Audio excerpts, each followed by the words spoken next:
We have 4 cases on for hearing this morning. First up is 23-4532, United States versus Faulls. Ms. Trodden.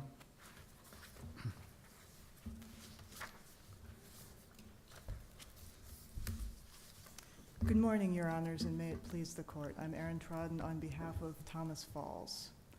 Mr. Faulls did not otherwise use a firearm within the meaning of the guidelines, and the District Court erred in determining that he did. When the District Court analyzed the use of a firearm guideline, it considered not Mr. Falls's conduct, as the guideline requires, but instead whether Mr. Faulls, the firearm served a purpose to Mr. Faulls in the course of the offense. This is a standard that is supported neither by the text of the guidelines nor by the cases that have considered this. In an effort to salvage this enhancement, the government argues for a different standard that the District Court did not use, and that also is not supported by the facts of this case. Considering first what actually occurred with a firearm in Mr. Falls's case, a firearm shows up in 2 places. When Mr. Falls kidnapped his wife, there was a shotgun on the back seat of the truck, partly covered by a blanket, and he also told her that there was a gun. That gun never left the truck the entire course of the kidnapping. The only time that he ever touched it or picked it up was when he moved it further from himself. He wrapped it in a blanket and put it in the bed of a truck. The District Court explicitly found that the District Court agreed with defense counsel that he merely possessed that shotgun. That's at 721 of the joint appendix. Counsel said it was just possessed, and the court said, well, I know that. I know that it was just there. The other place that a gun shows up is that several weeks before that, Mr. Falls, during a dispute with his wife, walked out of the family garage holding a .22. And she said, are you going to kill me? And he laughed and put the gun on his shoulder and took it back into the garage. The District Court at sentencing also found that he did not overtly threaten his wife with the gun and did not point it at her at any time during the kidnapping incident. So those are the facts. Do you agree, I'm just trying to make sure I understand everyone's positions, that if your client had pointed the gun at his wife, that would be more than brandishing? Under these circumstances, it would be, yes. Are there circumstances where pointing a gun at someone would not be more than brandishing? I can imagine circumstances where there would be. I think they would be edge cases, but for example, if someone were not intending to point a shotgun or a gun at someone. Okay, intentionally pointing. I think intentional pointing. Okay. I think that is where the line, there's a line that courts have drawn very clearly. If you look at the cases cited regarding otherwise use of a firearm, the vast majority of them are cases where a firearm is pointed at someone. Usually it's pointed at someone and then either a demand or a threat is made to them. But do you agree that that doesn't need to be present in this record for the enhancement to apply and for someone to otherwise use a weapon? I think that there would have to be some concrete conduct that amounts to more than brandishing. That's what the guidelines require. So to answer your question, I think I do agree that there are other things a defendant could do with a gun, but I think that they are all kind of equivalent to pointing. So if you look at what the guidelines require, first it's conduct. The defendant has to do something with the firearm. And is that conduct limited to the conduct immediately preceding what is the act that suffices as otherwise used, or is it the entire line of conduct that you just described earlier that is relevant? I think that the guidelines would probably answer that as relevant conduct, right? If we're looking at the relevant conduct of a case, then probably somewhere within the relevant conduct, if the defendant does something that amounts to otherwise use, that would be countable. But it does have to be some kind of concrete conduct. Can I ask you, you gave one example that I think came up before the district court. I think maybe, I can't remember who raised it, but a kidnapper opens his coat and shows a gun and tells the person, come with me. Mhm. Is that just brandishing, or is that more than brandishing? I think that's just brandishing, Your Honor. Brandishing encompasses displaying a firearm for the purpose of intimidation. I think that is exactly what that is So if you brandishing. do that, that's just brandishing, but if you point the gun, that's more than brandishing. Right, because the guidelines, and this is a curious guideline, but it What's the, has this. just what's the sort of relevant difference between displaying a gun and saying, come with me, and pointing a gun and saying, come with me? I think the answer to that comes from both the text of the guideline and from the way courts have interpreted this. So the text of the guideline gives you this hierarchy of whatever this is, it has to exist in the interstice between less than discharge, but more than brandishing, displaying, or possessing. So that's sort of that brandishing, displaying, or possessing is a sort of increasing or decreasing in aggravation, things you can do with a gun. And so we're looking at something that's more than brandishing, but less than discharge. I think the intermediate step is preparing to discharge. So if you either use a gun for violence, say you pistol whip someone with it, or if you are doing something that is taking it out of the realm of possibility and into the realm of immediacy, then you are in the realm of otherwise using. So for example, pointing a gun, racking a shotgun, cocking the hammer on a gun, I think all of those kind of fall within that spectrum. The La Fortune case maybe gives the closest of the way courts have looked at these, maybe kind of the best explanation for this. And I think it's fair to say that courts have struggled to figure out how exactly to express this. But La Fortune, sort of paraphrasing, talks about how when you display a firearm, you are showing that you have the possibility to use it in a future time, that there is the possibility of violence at a future time. When you take the firearm out and point it, you are bringing that into, it's no longer future, it's immediate. I am about to discharge it. What if when you open your coat, when the kidnapper opens his coat, he says, come with me, or I will use this gun and kill you? I think courts have found that come with me or come with me and I will use this gun and kill you are basically the same thing when you are showing someone a gun. I think that's why courts have said. But that's not immediate. That's still not immediate enough until you have your hand on the gun. I think that's right. I think because this is about conduct with the firearm. That's what this guideline is about. And again, it's not about the case in general. To return this to Mr. Faulls. Ms. Trodden, I'm sorry to interrupt you, but I just want to be sure I understand your position. So the easy case is someone who points a gun at someone, right? And then you mentioned brandishing, but where does otherwise using fall in that continuum? Is that more than brandishing, less than brandishing? Otherwise using must be more than brandishing. Why do you say that? Because that's what the guideline says. So under 1B1.1 in the definitions, and to take us a step back, 2A4.1 says apply this guideline when the defendant uses a firearm. And then the commentary to 2A4.1 says using a firearm means either discharge or otherwise use under the definitions. And so you go to the definitions in 1B1.1, and the definitions say otherwise use means conduct that does not amount to discharge, but is more than brandishing, displaying, or possessing. And so we're in a world in which the defendant's conduct has to be more than brandishing in order for otherwise use to apply. And that's the situation why we are talking about that. Does that answer And your the court's position is question? that the conduct that preceded the weapon being in the truck and admittedly not being directly pointed at the victim, that all of that, even if relevant, doesn't amount to otherwise using the weapon?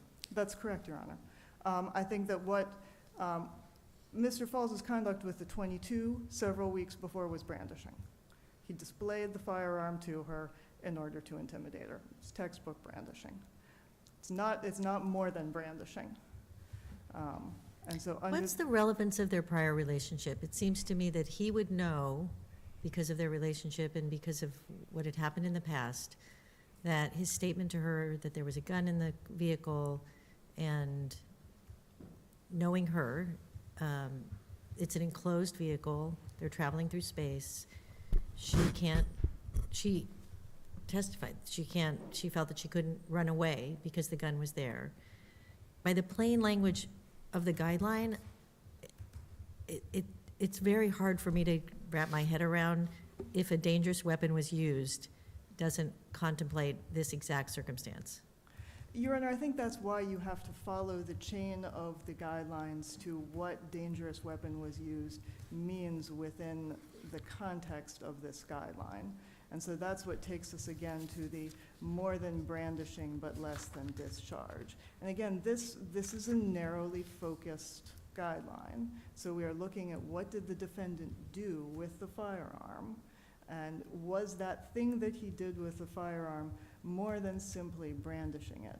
And so to answer your question, the importance of their relationship probably matters in the context of the greater offense.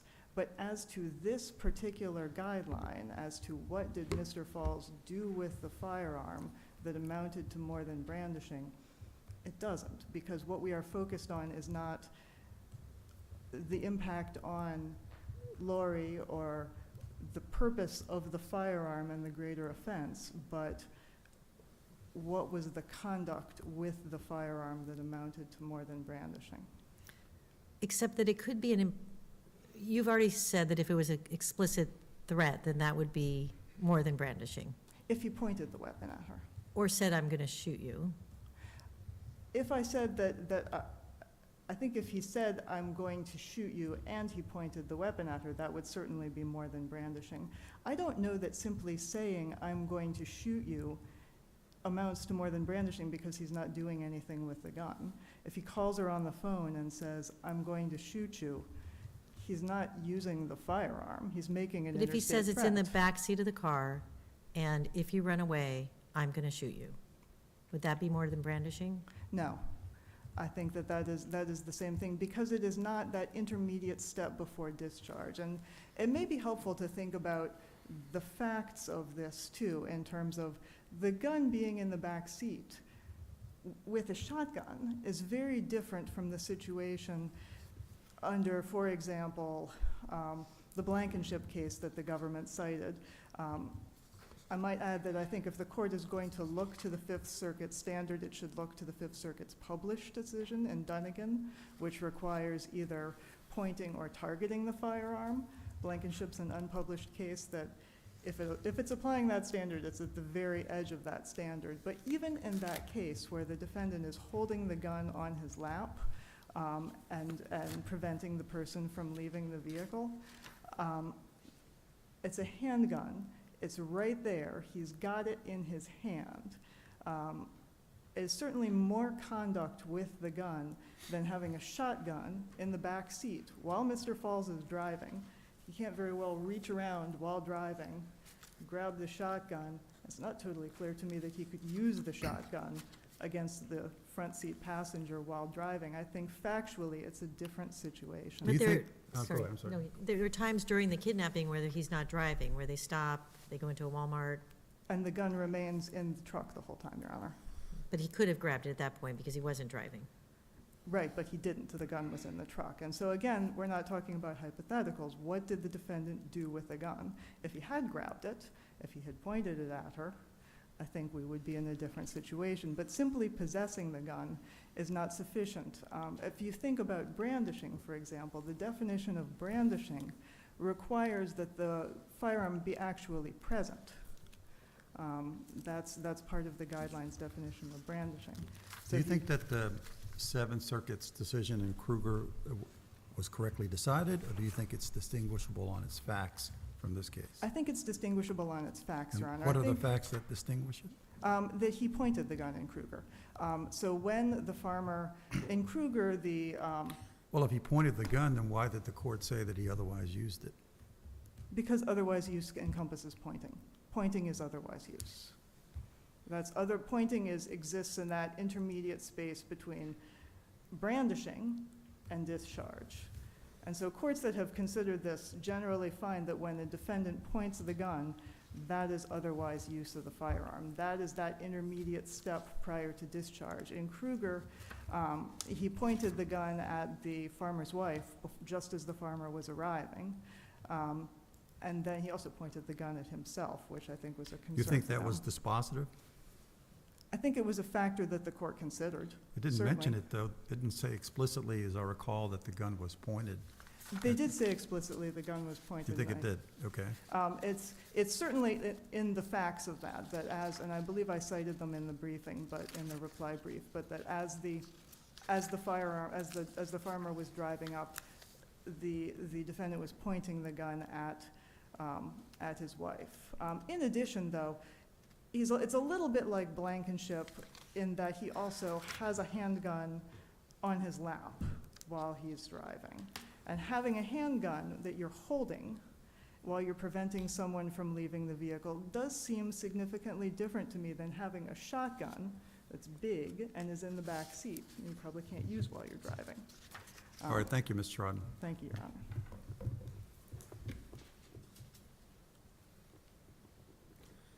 Mr. Juhan?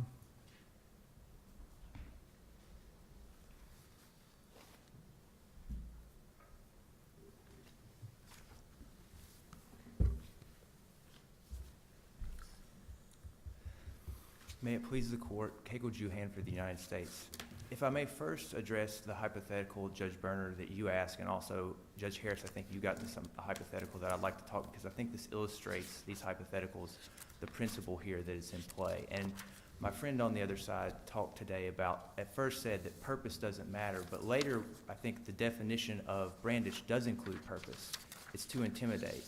And so I think the hypotheticals that have been discussed here today, they kind of triangulate that purpose beyond intimidation, the conduct. If the use of the gun is to go beyond intimidation, but to specifically threaten or menace, as this court said in McNeil, then that is more than brandishing. I honestly don't understand the difference between displaying or making known a gun to another person in order to intimidate versus doing the same thing in order to menace.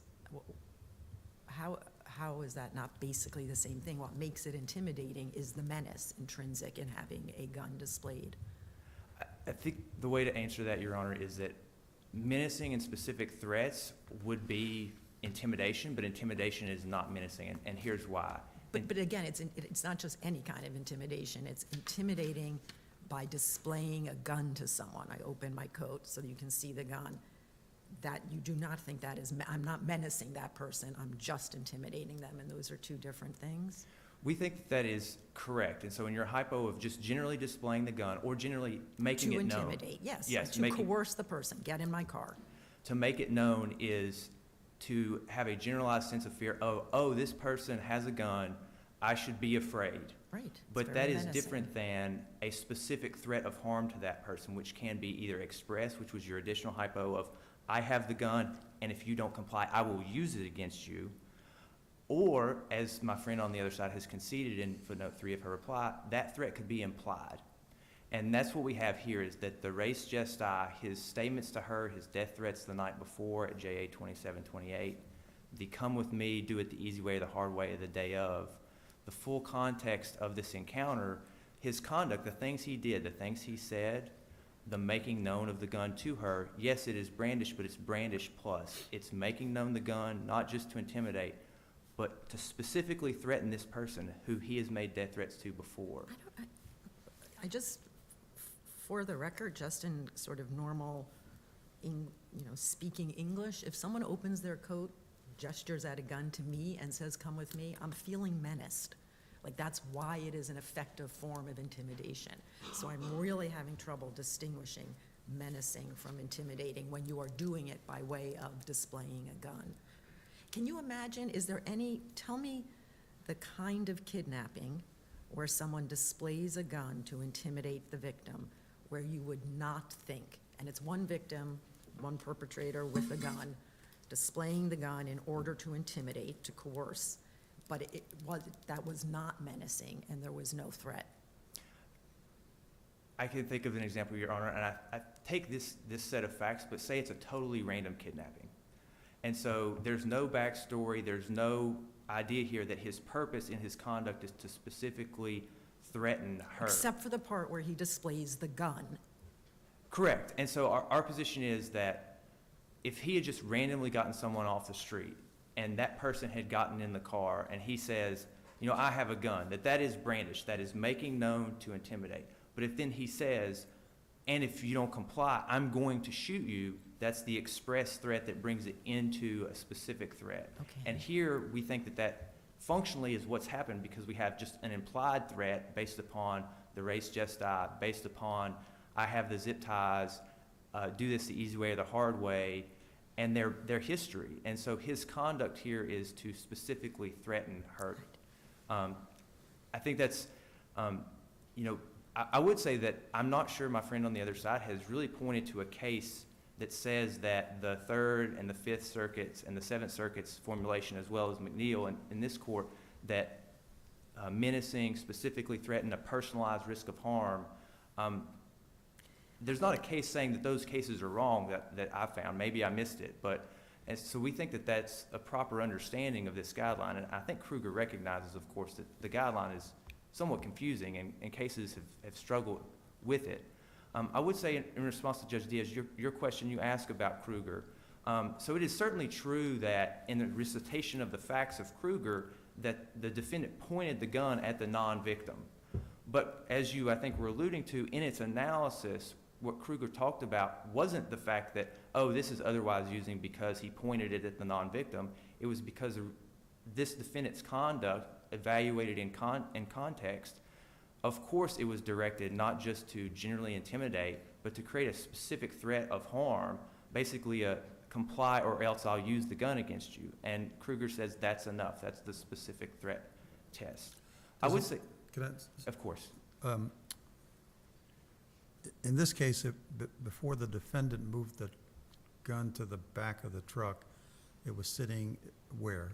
In the armrest, or what was it? It was, I believe the testimony was in the back seat, and she said it was in full view pretty much when she got in. Is that relevant that she saw it, or does it matter if he said, I've got a gun? I think it would satisfy mere brandishing if he merely informed her of the presence of the gun with the purpose of intimidating, and the gun was in fact present. And then what takes it beyond brandishing is that, again, looking at the totality of the circumstances, it's not a random kidnapping. It's, as Judge Berner was alluding to earlier, specifically targeting this individual, and then that his conduct on the whole is going to threaten that individual. Why does Yes, it sir. matter if it's random or targeted? I'm totally not getting how the effect of displaying a gun to intimidate is different if it's random versus targeted. Because the reason I'm using the random hypothetical, Your Honor, is to kind of extract out and some of the res gestae that we think is important here. And so what I guess our point is that if, and maybe Your Honor just disagrees, and if so, that's fine, is that we think that there has to be some difference between just the gun is present and intimidation. And so that can be satisfied in one of two ways. It could be the gun is literally used to bludgeon a person, or you can have a plus factor by the purpose of the use of the gun. Again, this is something more than intimidation, can be a specific threat. So I apologize. No, I feel like I totally I understand your position. It's the difference between intimidating by displaying a gun is not necessarily threatening for a random victim. That would be your position. That's correct, and it can be. I'm not saying that it would never be, right? And so, again, it's a very factual dependent determination of we're looking at the defendant's conduct, and is this conduct just a generalized intimidation? And maybe it's easy because this guideline comes up in bank robbery a lot. It's the same, basically, guideline. So imagine a bank robber who randomly walks in and up to the first teller and says, you know, I have a gun, give me the money. We would say that's mere brandishing. But if that defendant either A says, give me the money or I will shoot you, that is more than, we think that that's a specific threat. Or if the defendant, much like this case, just broke up with that teller and they had had this relationship of death threats, and he goes in and he specifically targets that teller, not the other three tellers that are there. We think that that is going beyond mere brandishing because he is specifically menacing that particular victim. And I guess, so the assumption is that it is if it's an intimate partner with a history of abuse, it is the victim of the intimidation through display of a gun is more likely to think this person will kill me than a random person where someone they don't know pulls a gun at them? I think that's partially right, but not quite right, Your Honor. We are not suggesting there should be like a subjective victim mens rea test here. What the guideline cares about is the purpose, the defendant's purpose. And so is the brandishing the defendant to intimidate, or is it to specifically threaten? And so it's the defendant's purpose, so that backstory goes into what is his purpose in his conduct. Thank you. I'm happy to take other questions on the merits if the court has them. I would say just generally, we think that the conduct here elucidates purpose. And as I've noted earlier, my friend today, I think in the briefing, has conceded that an express threat is not required, and our position is essentially that the specific threat is the standard, and that the totality of the facts here amount to essentially an implied threat. I would like to spend a moment on harmless error, because I think that that is one way, as our discussion here and the other cases illustrate. This is a thorny guideline, and so one way the court could resolve this case is to simply go to assumed harmless error. At JA 742 and 743, the district court says two things, and we think both of them are important for the harmless error analysis. The first thing it says is, I understand that I've applied this 2-point enhancement, but I think that that guidelines with the 2 points pushes this too high when I look at the total 3553A factors.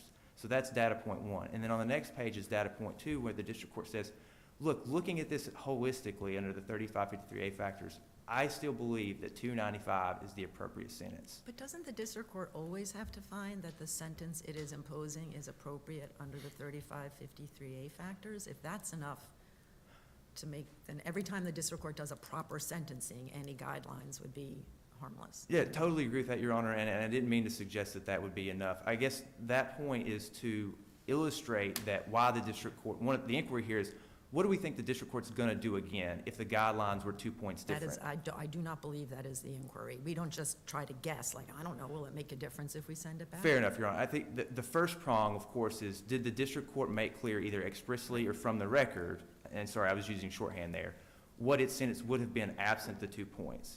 And so we know what its sentence was with the 2 points if you're looking just at JA 743. That's Your Honor's point, very valid point to me. But when you look at the page before, the district court says, look, I think the 2 points push this too high. And I think it's also a relevant contextual fact looking at, and we're not saying that this is binding or dispositive, but looking at the two judges who sentenced this defendant, they had different sentencing packages. There were different counts of conviction. We know from Dean versus United States in 2017 from the Supreme Court that when there's a 924C count, that can exercise hydraulic pressure on the non-924C counts for a downward variance. That's which is Judge Conrad's situation. Judge Jones, of course, didn't have the mandatory consecutive sentence, and he was able to look at the same conduct, different counts of conviction, different guidelines, and say, I still think 295 is the appropriate sentence here. If the court has any further questions on either the merits, harmless error, standard of review, I'm happy to address them. Can you address the standard of review question? Yes, Your Honor. I actually would like to quote directly from the Gross opinion. And in the opening brief doesn't very clearly stake out what the specific standard of review should be in this case, but it does talk about the application of this case. It uses that word apply, application. And Gross at page 722 says, and this is talking about a different guideline, of course, serious bodily injury, but it says, an application of the guideline that depends on an evaluation and weighing of the factual details, even though the details themselves may have been undisputed. And then it says clear error review applies. And so I think the opening brief talks about the facts are undisputed here, and this is about the application of the enhancement. So we think that this is clearly an intimately fact-bound application. The district court at 720 to 724, I think 4 times quoted the correct operative guideline that we've all been debating. And so we think that this is, that clear error review should apply, but we don't think that, we think we would win anyway, I guess. Can I just ask you a question Yes. about that? So the district court's reasoning was he used the gun because he used it to facilitate the crime by intimidating. And he says intimidating several times. I don't understand you to be arguing that the district court's legal analysis was correct. I mean, you're actually saying something quite different, that intimidation is different from menacing and threatening. Yeah, I think that that's a very fair question, Your Honor. Here's the 2 points that I would say to slightly rejoin to that. Understanding that the district court said what it did, and of course it said a lot. This was a very lengthy colloquy. One, the district court talked about coercion also, but specifically I would cite to you. Oh, so I'm sorry, do you think coercion is, if it's not menace, is coercion is enough to be more than brandishing, or is not enough? Because I would have thought intimidate and coerce are pretty comparable. Yeah, I think that coerce is kind of maybe in between intimidate, or, I mean, I feel like I'm arguing the angel's on a head of a pin here, but is maybe between specific threat and intimidate. But what the citation I was going to provide to Your Honor was at JA 730, the district court says, you know, look, I think this is hard. The one case I found is this 8th Circuit decision in Coyle. And he quotes from Coyle in that case talking about implied threats. And so I understand the district court certainly said what Your Honor said earlier, but also when you look to the case that he's looking to, I think he's trying to get in the ballpark of what we think that the case law supports. Okay. If there's nothing further, we'd ask you affirm. Thank you for your time. Thank you very much. Mr. Trod?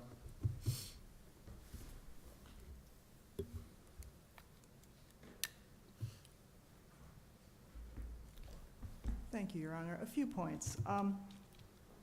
The government referred to the cases cited in the standard that it's proffering about specifically threaten or menace.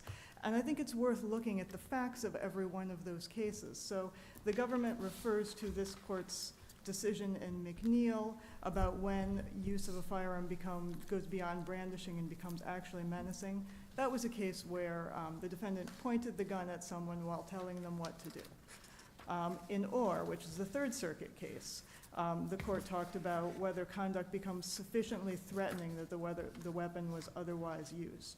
And the court said, as to the question of otherwise used, our previous decisions suggest an answer. Pointing a weapon at a specific person or group of people in a manner that is explicitly threatening amounts to otherwise use. In Kruger, they talk about a personalized threat of harm and a specific threat of harm, and that is a closer case because although my colleague is correct that they don't cite that in their reasoning, but they do talk about the broader context of the defendant threatening people, pointing the gun. And so I think in that case as well, the court needs to look at the fact that he was pointing the gun and using it, even if you, apart from the pointing it, using it much more actively than Mr. Faulls was using his gun here. Second, with respect to the government's position as to the standard and whether we should look at the closeness of the relationship between the defendant and the victim, or the victim's perspective as to menacing versus otherwise use, or versus brandishing. I think this is an incredibly difficult standard for district courts to apply. I also struggle to find a situation in which if a gun is involved and someone is shown a gun, the district court, given this piece of guidance, is not going to be able to say, seems pretty menacing to me. And I think what the guideline is looking at is not this, but is looking at what the defendant's conduct was. That's why we have this very clear test in the guideline. The guideline is actually surprisingly specific. It's a little, it's hard to tell what they're talking about, but the outer parameters are quite clear that it has to be more than brandishing.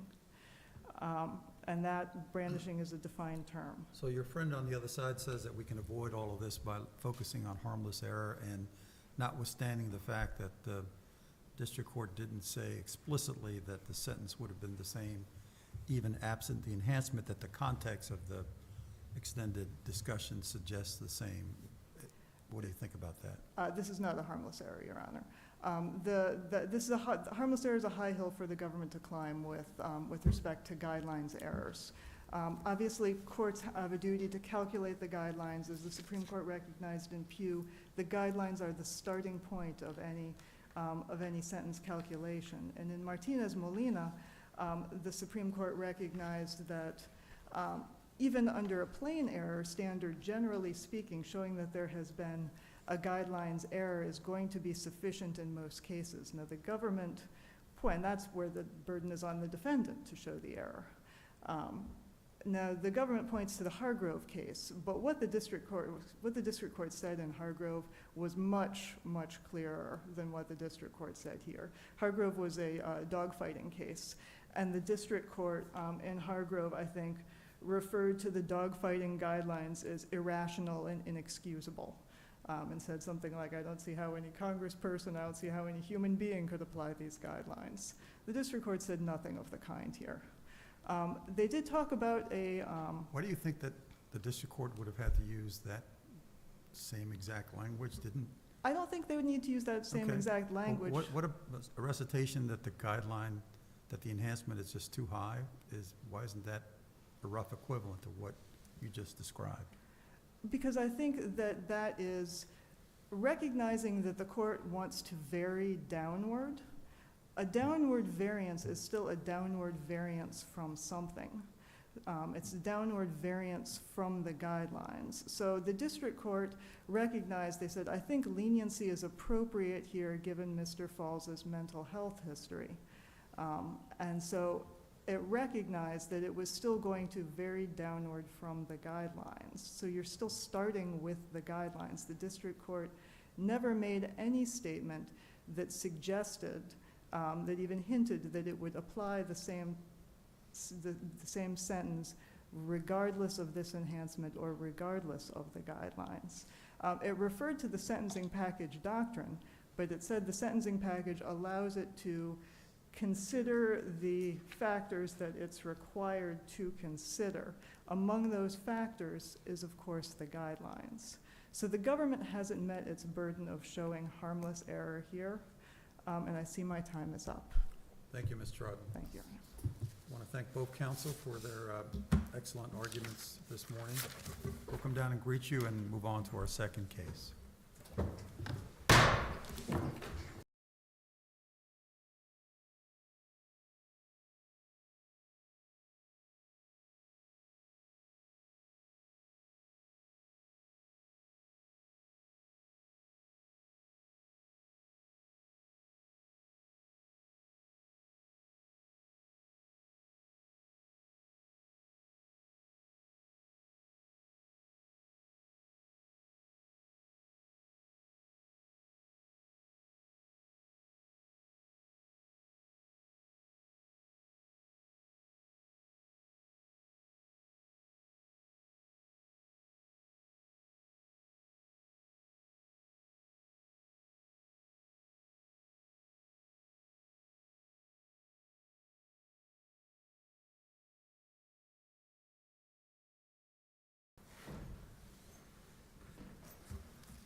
Our second case is 23-4583, United States versus Golestan. Mr. Thompson, whenever you're ready.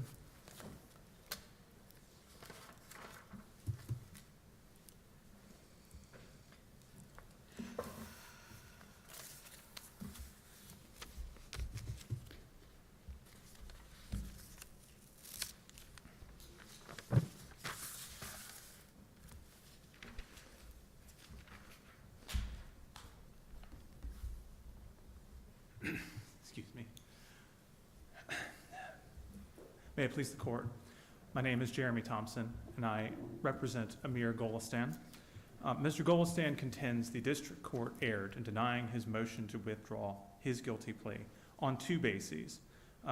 One, that the government prosecuted him on an invalid theory of liability, and second, that, that the district court erred in failing to advise him of the immigration consequences of his guilty plea pursuant to Federal Rule of Procedure 11B10. He also contends that defense counsel was ineffective for failing to advise him of the immigration consequences of his guilty plea pursuant to Padilla versus Kentucky. Beginning with the Simonelli argument, which I will present on behalf of both Mr. Golestan and the company MikePhone, it is our contention that, again, Mr. Golestan and MikePhone were prosecuted on an invalid basis, an invalid theory of liability, that is the right to control theory of liability. In Simonelli, the Supreme Court announced that the right to control theory, the intangible right to control one's assets, is not a valid basis for prosecution under the wire or mail fraud statutes. That is precisely what and how the government chose to prosecute this case. Mr. Golestan, after being indicted, moved to dismiss the indictment. And he argued in that motion that the IP addresses that are assigned by Aaron are not property. And therefore, he could not be prosecuted because he did not deprive Aaron of any property interest. But then counsel, and then he lost, the district court ruled Yes. against him, and then he had a choice to make. He could either go to trial and then appeal that ruling, or he could plead guilty. And he pled guilty, and then 18 months later, he seems to have regretted his choice, but that is not usually grounds for withdrawing a guilty plea. What happened here, Your Honor, is ordinarily no, it would not be. And if I were to make the argument, and I have not, right? I've not made the argument that IP addresses are not property, right? Okay, great, so you're agreeing IP addresses are Oh, property. I'm not necessarily agreeing that they are property. But you are not arguing to But the I'm not contrary. arguing, correct. I'm not So- arguing that the So plea your should be argument withdrawn. for withdrawing the plea rises, apart from the immigration consequences, rises or falls on whether Ciminelli has something to do with this case? Yes. Okay. Yes, because what I was going to say, Your Honor, is that the rejoinder from the government to Mr. Golestan's argument that IP addresses are not property was that it does not matter, because what Mr. Golestan did was he interfered with Aaron's right to control and assign the IP addresses. But let me tell you then my concern about this. As I read Ciminelli, it is a narrower decision, I think, than the way you're reading it. I think that what it held was that you don't deprive a person of the right to control their property through the withholding of certain information that that person might have liked to have, because it would have helped them decide how to control their property.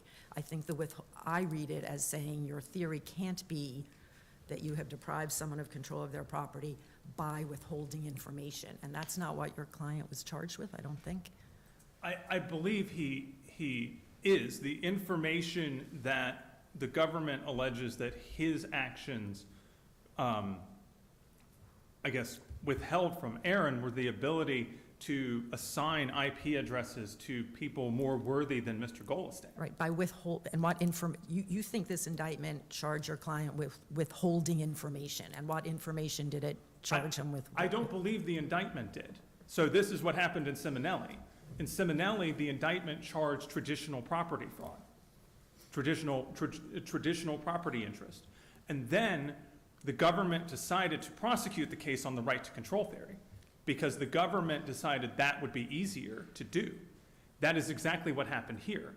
This indictment charges Mr. Golestan with acquiring IP addresses.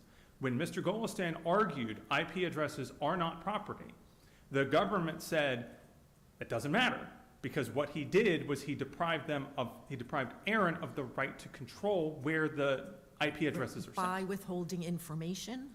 Yes, by providing incorrect information, by providing Okay. fraudulent information to Aaron, yes. All right, I think that, as I read Ciminelli, there is a big difference between providing fraudulent information and simply withholding something you knew that the owner of the property would also have liked to know. But you just read it differently, and that's. Yes, yeah, yes, okay. and obviously we can agree to disagree on that point. I believe that Simonelli is I guess broader, as Your Honor is suggesting. Is Is there an argument that the information that was withheld was what your client intended to do with the addresses? Yes, yes. I mean, I don't think, and I cannot. Because that would have been relevant, that would have been important to the holder of the IP addresses, right? It would have been, yes. But I do not dispute that there is a scheme to defraud, right? The first aspect to wire fraud and mail fraud, that there be a scheme to defraud, I don't dispute that there is a scheme to defraud, that Mr. Golestan created fictitious companies and sent fictitious information to Aaron in order to obtain IP addresses that he would not have otherwise been able to obtain. I do not disagree that there is a scheme to defraud in that sense.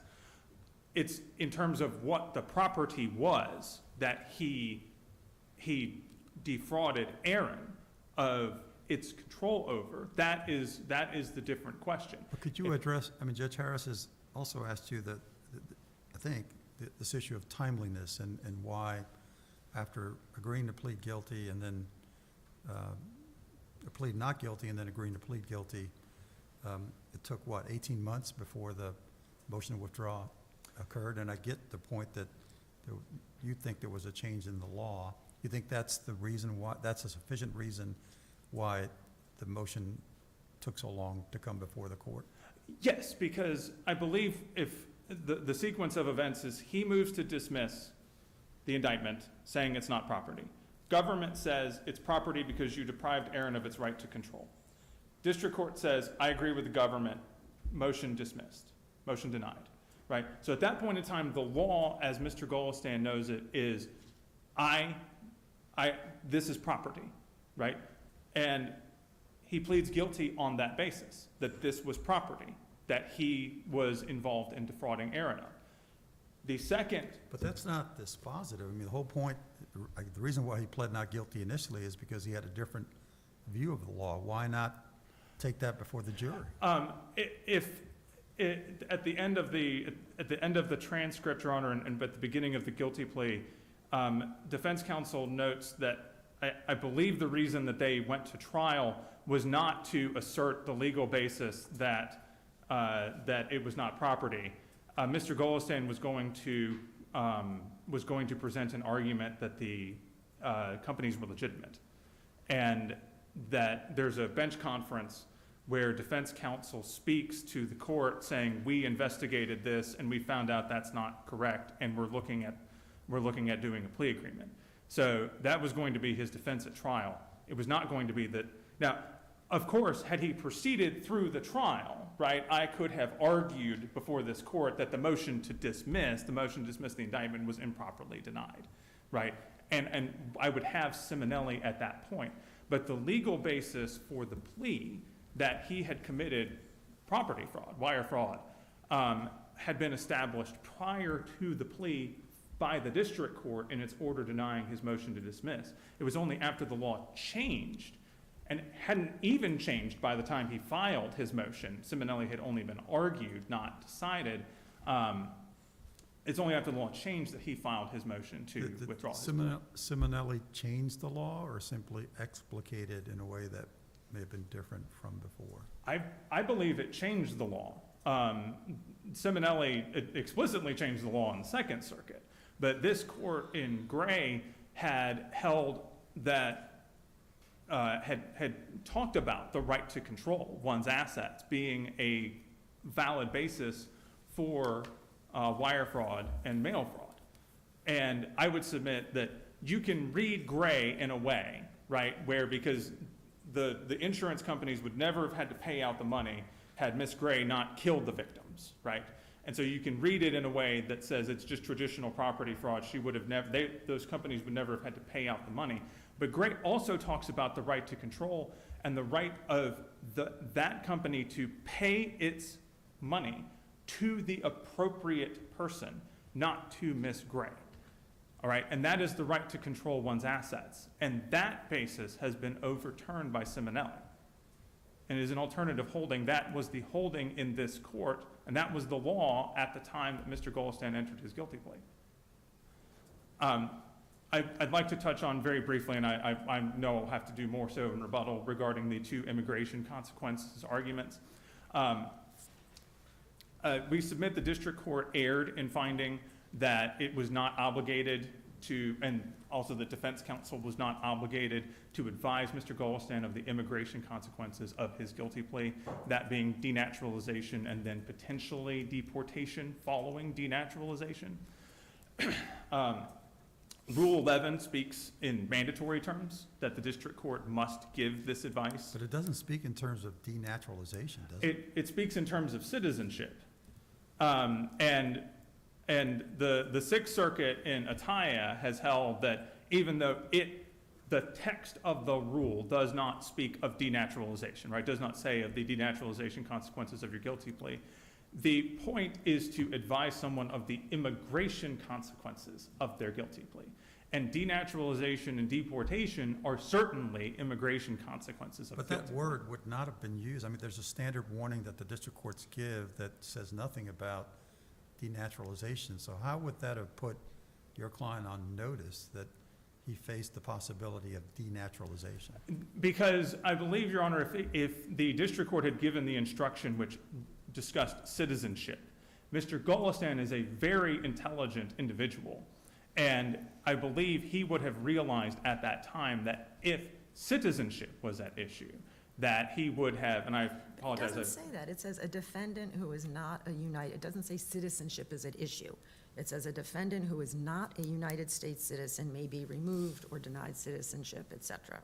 But your client is a citizen, and if anything, I would think maybe that would be counterproductive, because it would, your client is apparently very intelligent, it might assure him, like, good thing I'm a citizen, because if I weren't, there might be some problems here. And that's, if I may Yeah, respond, absolutely.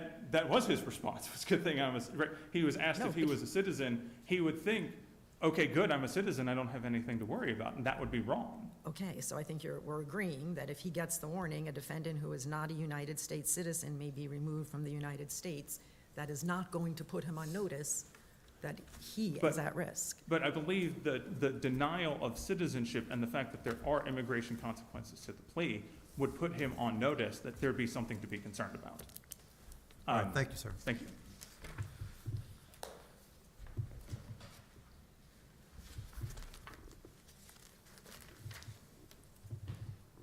Mr. Klug? Good morning. The issue that I'm going to address is the a question of when a bankruptcy trustee has taken over an entity that is before the court, whether the bankruptcy trustees control over that entity and the bankruptcy courts then control over what becomes of that entity and that entity's assets may be essentially terminated by action of an individual who does not have authority to take such action where no attorney represents that the individual has such authority, where the actual record before the district court showed that the person did not have that Can I ask you, authority. so MCFO was represented by counsel at the guilty plea hearing, right? I don't want to call it a guilty plea hearing I'm because sorry. it was supposed to be a guilty plea hearing, but what it was a guilty Okay. plea hearing for Mr. Golestan. But MCFO was represented by counsel at that hearing. MCFO was, there were Okay. counsel present. And when Mr. Golestan said, I absolutely have authority to enter this plea, MCFO's counsel didn't say anything, didn't object. Well, what happened was exactly, if it matters to the court, what happened was the district court said, you have authority, don't you?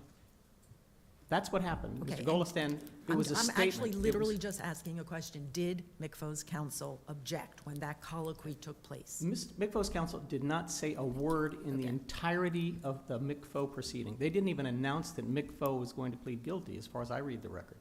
It was a prosecutor who said that. Nor was there a Rule 11 plea colloquy really at all as to MCFO.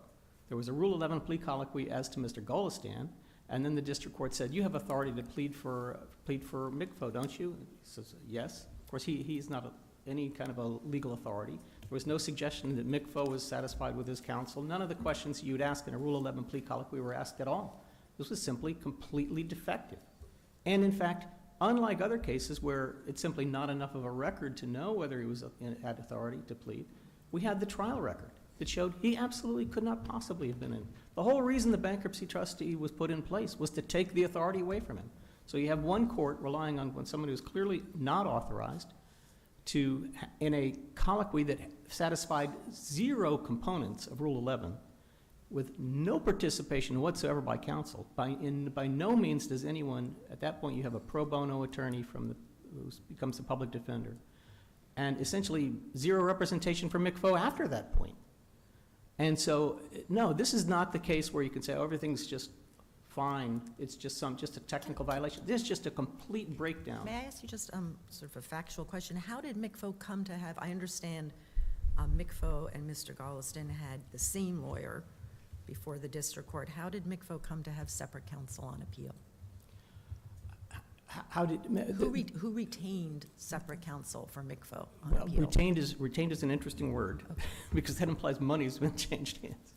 But it certainly was not Mr. Golestan who provided the money. So was it If there was any trustee money. hire separate counsel for McFo? Your Honor, I was hired by another attorney, so I don't have an answer to those questions. I was not hired by Mr. Golestan. Mr. Golestan is not funding McFo at this point. And the only reason it was necessary for me to come in on a virtually pro bono basis is because the Public Defender's Office will not represent corporations on appeal, and it is a very important issue. That's why I'm here. I see my time is expired. Thank you, Mr. Klug.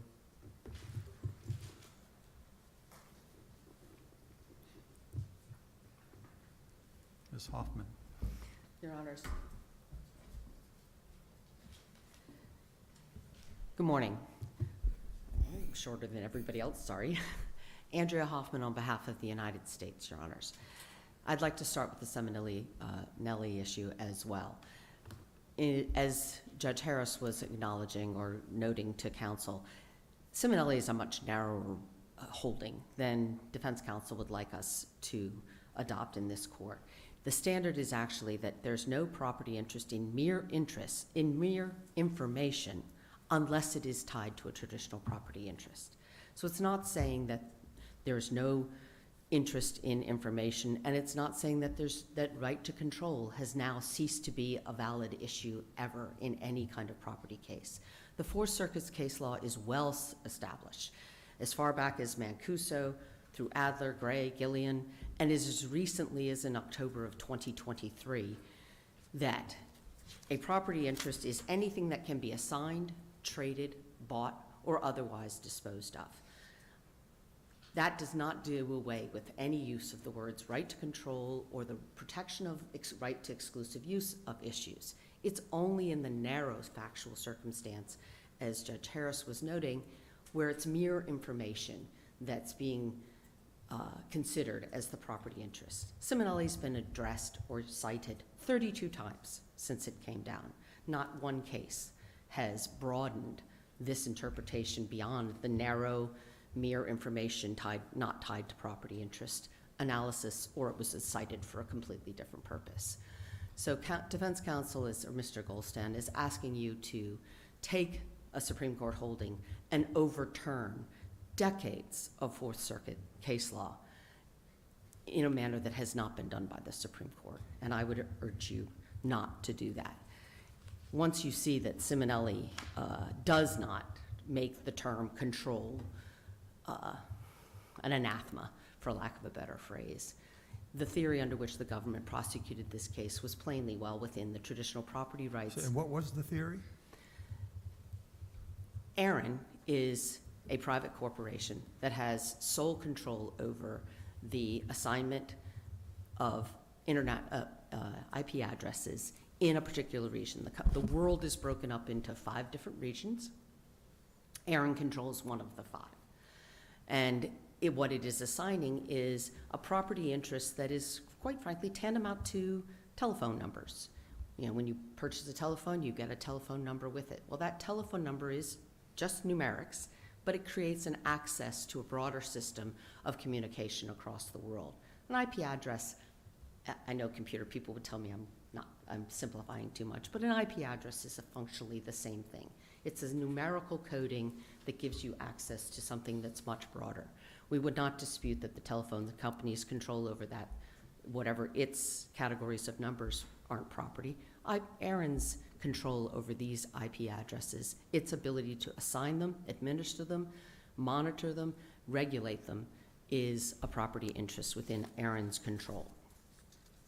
And so that was the property interest. And this defendant, as he just conceded today, developed a very complex or articulate scheme to defraud Aaron and preclude it from making those decisions, ability to assign those numbers to appropriate persons. So I'm trying to understand exactly what the basis for the initial plea was before it was with, well, ultimately, I guess there was a plea. So I understood that Golestan argued that IP addresses weren't property below. Is that right? Yes, sir. Okay. And the district court neither accepted nor rejected that theory, but instead found sufficient the evidence that he stood accused of depriving ARAN of rights to IP addresses, right? Yes, Your Honor. Okay. So, but doesn't Ciminelli blow that theory out of the water? I don't believe it is, Your Honor, because the thing that Aaron is controlling is an actual thing. It's intangible, albeit. It's a real thing. Another sort of analogy to make, because it is hard to think about an ephemeral thing as a thing. How do you quantify it? If you think back to old-fashioned telephone operators where they had, all the little holes and you pulled up a cord and you stuck the cord and you created a telephone link, that plug or socket is effectively what the IP addresses are. Now, you can't touch them and feel them and see them, but that doesn't make them not a thing. And that's what Aaron controls. That's what Aaron has the authority to administer for 1/5 of the entire world. Right, but the Supreme Court said in Ciminelli and had it the way, and it is said earlier in Cleveland, that intangible rights of allocation, exclusion, and control, right, do not amount to property. Isn't that what we have here? No, Your Honor, because that's distinguishing Cleveland, for example. That was a license that was at issue of a regulatory power over the government. That was, if you read Cleveland, 21 times the court discusses the regulatory or police authority of the government, of a governmental entity, and that a license does nothing more than give someone permission to do something they're perfectly capable of doing. They have built those video parlor machines, they worked, but they don't have the ability to do it unless the government gave them permission, a license. That's not what the IP address is. The IP address is more of a functional equivalent of a plug-in socket. It's 1/2 of a component to make the internet work. Well, that may be a good factual distinction, but how is that legally relevant in terms of whether or not someone can be guilty of withholding control of intangible property? Well, one, it's a private entity, so that's another big distinction about how they're operating. But two, the case law is both well settled in both the Supreme Court and in the Fourth Circuit that that property can be intangible, and that assignment of rights is a valid property right.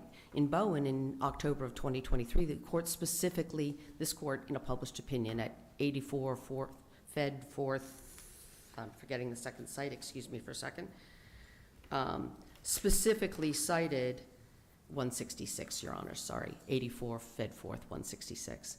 The court specifically cited Adler and its terminology, the traditional language going all the way back to Adler, that a property right can be anything that can be assigned, traded, bought, or disposed of.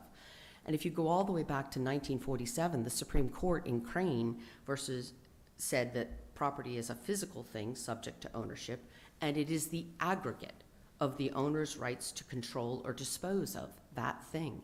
So the concept of assigning or controlling isn't the thing that becomes the problem, Your Honor, under Ciminelli. It's what were they assigning. It's the context in which it occurs that matters.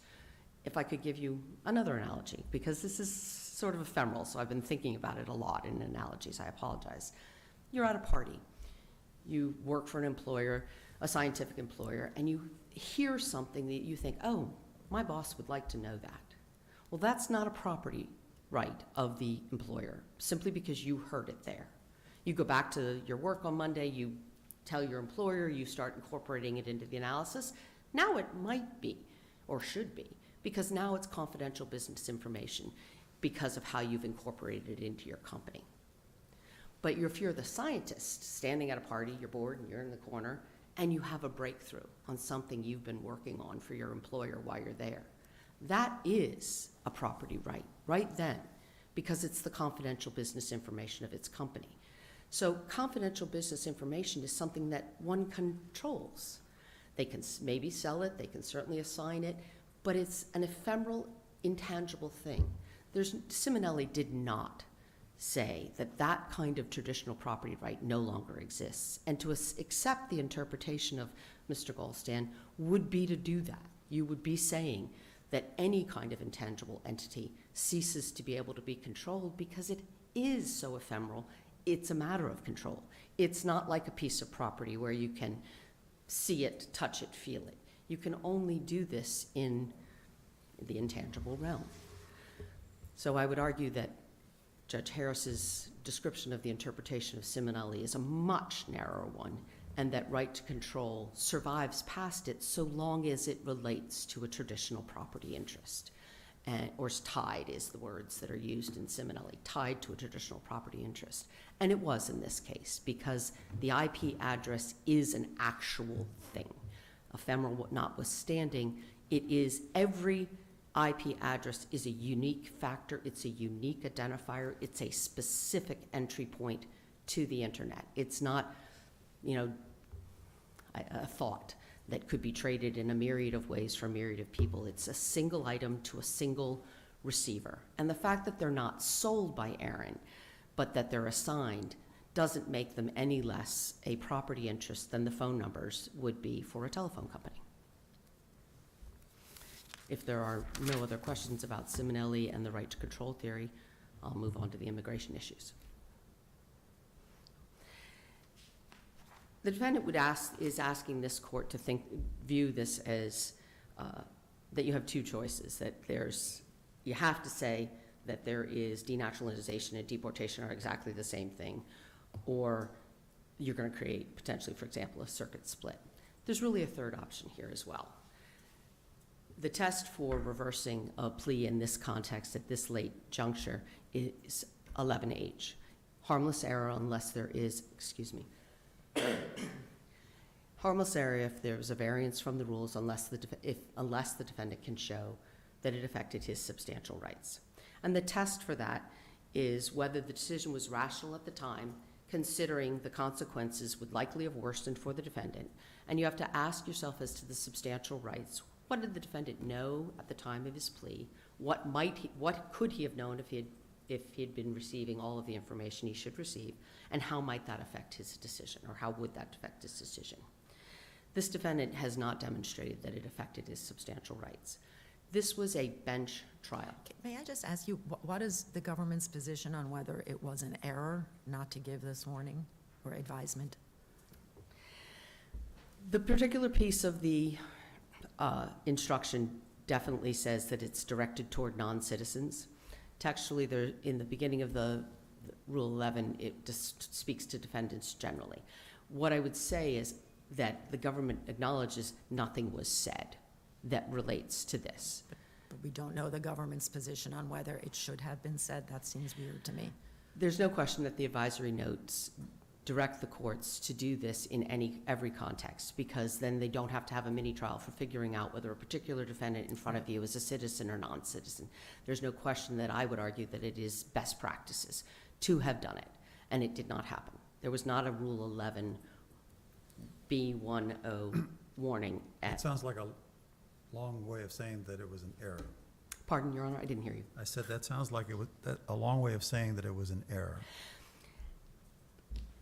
It's a long way of saying that don't disagree that the court didn't. Yes, Your Honor, I think it is. I mean, but your point is it didn't matter in the context of this case. It right? did not matter in the context of this case. Given the overwhelming weight of the evidence, where 90% of the trial is completed, the defendant has theory of defense, as defense counsel was acknowledging, defendant's theories of defense has fallen apart. A theory of a defense that in a bench trial context had been represented to the court multiple times. The court itself expressed a complete lack of surprise when defense counsel had to come in and tell them that they could no longer proceed on their theory. In fact, the court went on to say that this was, that they had done a great job in an impossible situation, but what a set of facts, huh? The court said the whole scheme didn't make sense. He also made clear, though, on the record with Mr. Golestan in the courtroom, that the defendant didn't have to present anything. So their theory of their defense falling apart notwithstanding, it wasn't his burden to prove, but that he could not make misrepresentations. And at that juncture, there's a request for a plea colloquy. The defendant comes back in, importantly, pleads straight up. The government gave nothing for this plea. There was no negotiated parts away. The defendant pledged straight up, hoping for leniency from the court, hoping for acceptance of responsibility points. His bargaining power at that moment was minuscule at most. The warning, as the court was referencing earlier, would have been as reduced as warning him that there might be a risk of adverse immigration consequences. That's all the court had to have said to have met the Rule 11 context, particularly given that the defendant was at the time a U.S. citizen. It was and is still a U.S. citizen. So given the narrowness of the instruction that could have been given or should have been given versus the weight of the evidence, there is no contemporaneous, as required under the Supreme Court's decision in Lee, evidence that immigration, his citizenship, anything of those consequences were of significant issue in this. What was clearly of significance was the weight of the government's case and the utter collapse of the defendant's ability to defend, because his whole premise had been based on that the channel partners were legitimate companies when in fact they were clearly all fraudulent. Now, I know you don't think that we can consider ineffective assistance of counsel on this record, but does the government have a position on whether or not this defendant is subject to denaturalization on this record? The government, the defendant, no, I can't speak to that definitively. I can surmise at most, Your Honor. That's part of the why we shouldn't be addressing it. The defendant is subject to denaturalization not because of any conviction. If he's subject to denaturalization, it will be because he did something improper in his denaturalization proceeding, and we don't have that record. We don't know what got said, what he swore to, what he didn't swear to. One can surmise, one assumes that he didn't tell the truth in the denaturalization proceeding, but we don't know that. We don't know what he said or Counsel, did. I understand your position that we couldn't really take up a Strickland claim on this record, but it did seem to me that before you even get to Strickland, there's sort of a threshold question, the one that the court addressed in Padilla and then in Chaidez, whether Strickland even applies to a failure to give naturalization or denaturalization advice, given that that is a collateral consequence. And usually, if it's a collateral consequence, it's just not even covered by the Sixth Amendment at all. So there's this sort of threshold question that the Second Circuit addressed in Farhane, where they said, under Padilla, this is not the kind of collateral consequence that takes it outside the Sixth Amendment altogether. There could be a Strickland claim based on failure to give advice about denaturalization risks, and therefore we will remand to have the Strickland inquiry into deficient performance and prejudice. And I'm wondering, I mean, is it your position that we couldn't reach that threshold legal question today? The question of whether the Sixth Amendment even applies to a failure to give advice about denaturalization under Padilla? Because that seems to me to be just like a pure legal question. It's not fact-dependent. We could answer that today. I do think the court could answer that today. I don't think that the court needs to, or that this is necessarily the best record to address. Yeah, but here's my concern. If we don't address it on direct appeal without a record, and we wait until it comes to us on habeas, then my guess is the government will be here telling us we can't do it that way either, because now it's a new rule, and it shouldn't apply on habeas. So I'm trying to figure out how we're ever going to get at that question.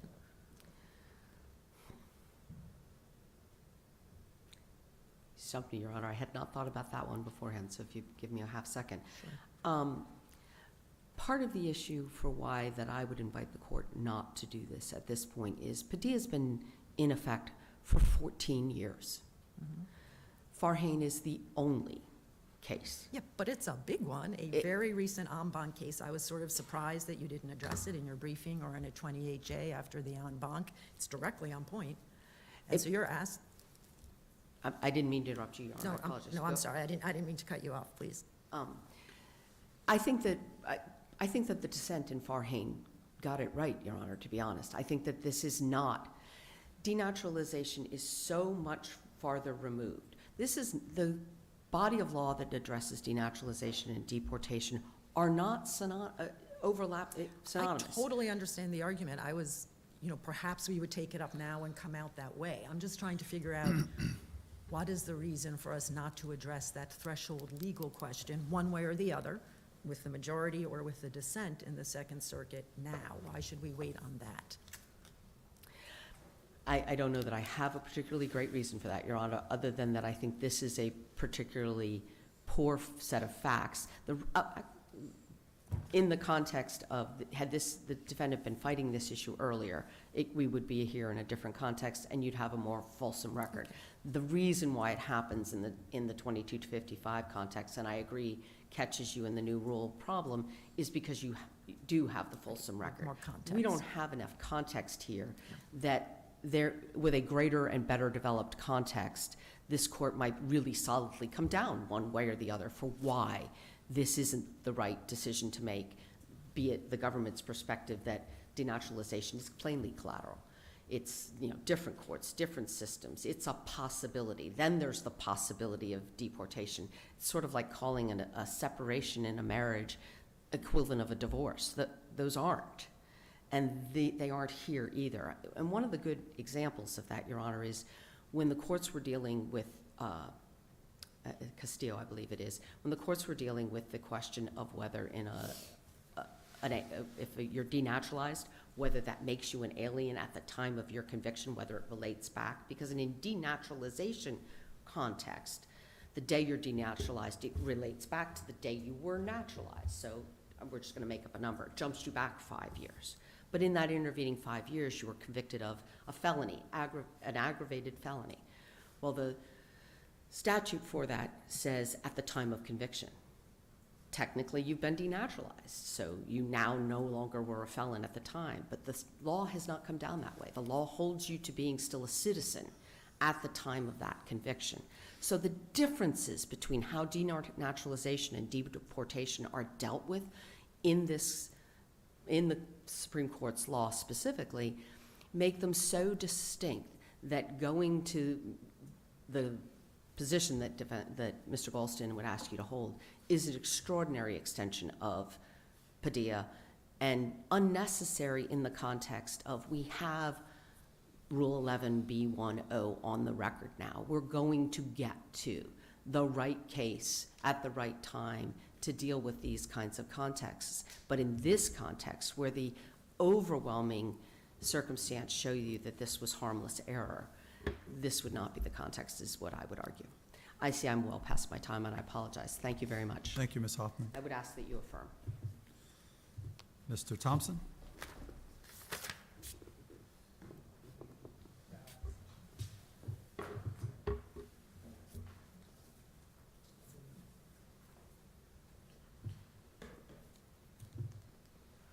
Just briefly, Mr. Clue, I believe, is going to waive the remainder of his time on rebuttal. So I just want to address a few points made by the government on its argument.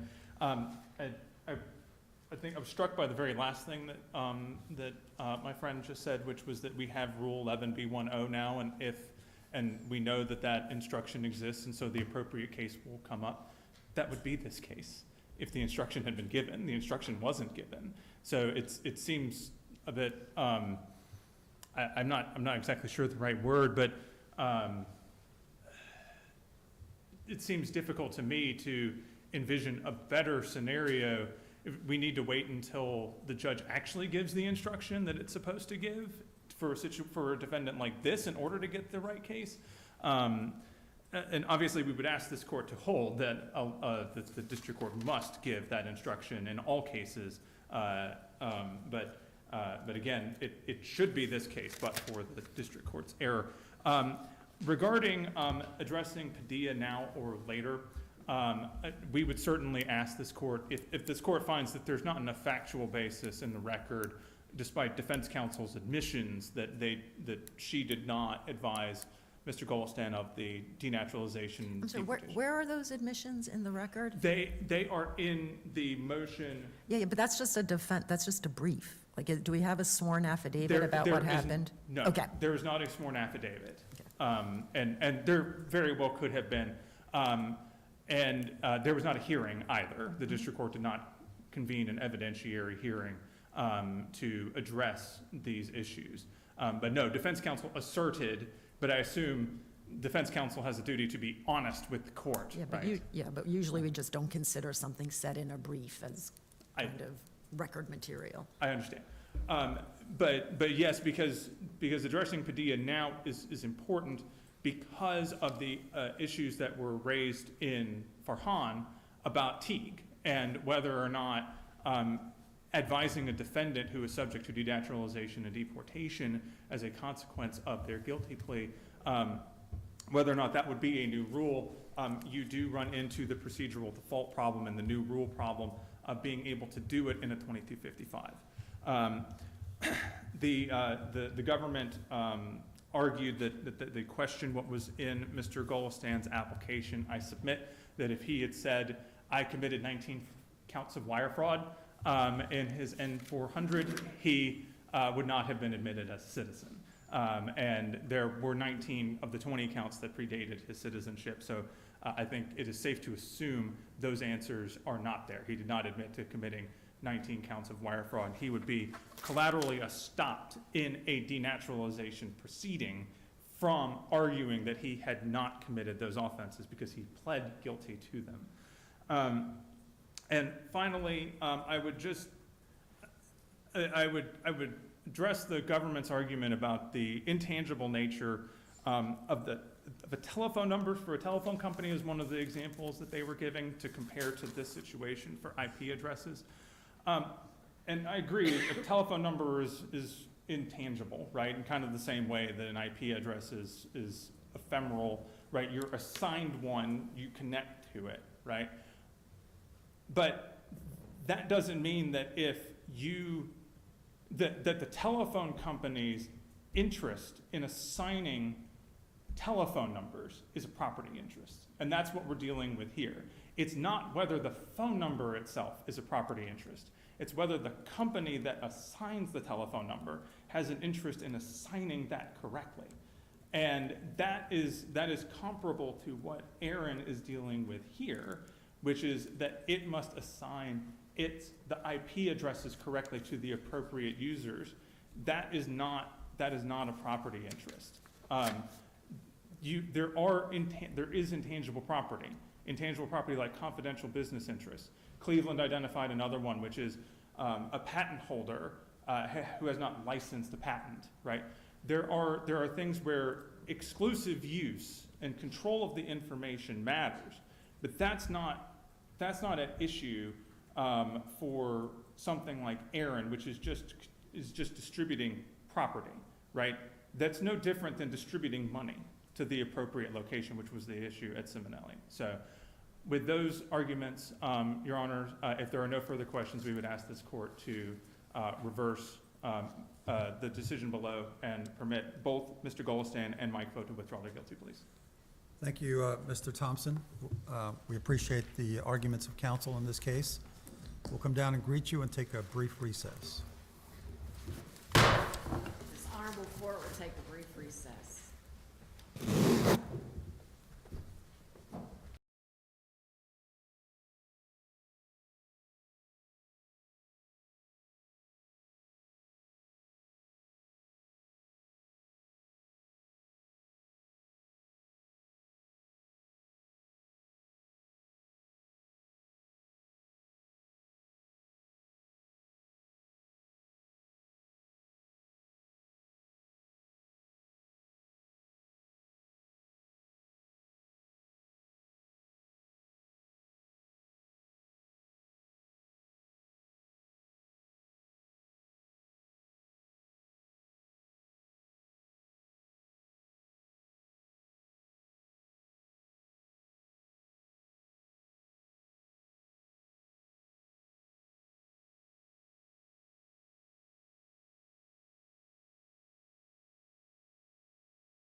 Our third case is 23-2237, Baptista versus McKenry. Ms. Baxt.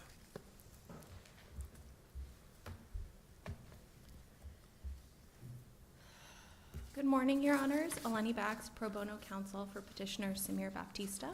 With the court's permission, Rachel McGuire, 3L law student from Harvard's Crimmigration Clinic, will deliver oral arguments for Mr. Baptista. Thank you very much. Thank you.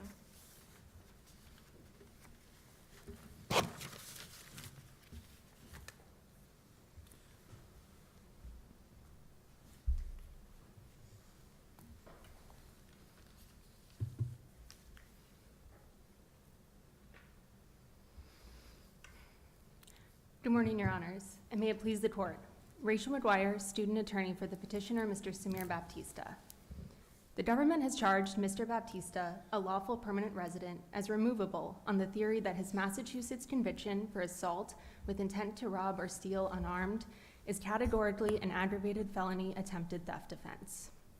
For removal to stand, the government bears the burden to prove that this completed state conviction, that this state conviction for a completed assault offense is categorically both a generic attempt offense and, if a taking were to occur under the statute, the minimum conduct criminalized categorically matches the elements of generic theft. If the government fails to establish either of these, then Mr. Baptista is not removable. I will start with attempt and then move to generic theft. The government's charging of a completed assault offense as a generic attempt violates the categorical approach and is an improper use of the attempt removal ground. Starting with the categorical analysis, Mr. Baptista was convicted of assault with intent to rob or steal unarmed. This is a completed state offense with an intent element. The categorical analysis requires that courts compare the elements of this state conviction with the elements of generic attempt. And generic attempt has two elements. One, an intent to commit the aggravated felony, and two, a substantial step towards completing the aggravated felony. I will address the intent element later in my argument as it relates to the theft issue, and for now I'll focus on the substantial step. This court has defined a substantial step to be more than mere preparation, but less than completion of a crime. So we can think of a substantial step as somewhere on a spectrum between mere preparation and completion of a crime. That point is, as this court said in Engel, a direct act in a course of conduct planned to culminate in the commission of a crime that is strongly corroborative of a defendant's criminal purpose. Well, why isn't the assault enough then? I mean, it seems like an assault would meet the definition you just gave us. An assault with force and violence and with the intent to rob. So importantly, Your Honor, the substantial step analysis, as this court has said and the Second Circuit has said, is inherently a fact-intensive analysis. And so when a jury makes a finding of a substantial step, the jury makes a finding about how close the defendant's act or acts got that defendant towards the completion of a crime. In Massachusetts, when a jury makes a finding on assault, the jury makes a finding on assault. It doesn't make a finding about how close that assault got a defendant towards the completion of the crime. And how do of we the know intent. that that's the way it works? How do we know that? In Massachusetts, Your Honor, there's no jury instructions for assault with intent to rob or steal. And so what Massachusetts does is it takes the assault jury instruction, and this is simple assault because the statute of conviction is simple assault with intent to rob or steal, and then a judge would pair it with instructions about the force and violence and the intent requirement. Why shouldn't we certify this question to the Massachusetts Supreme Judicial Court?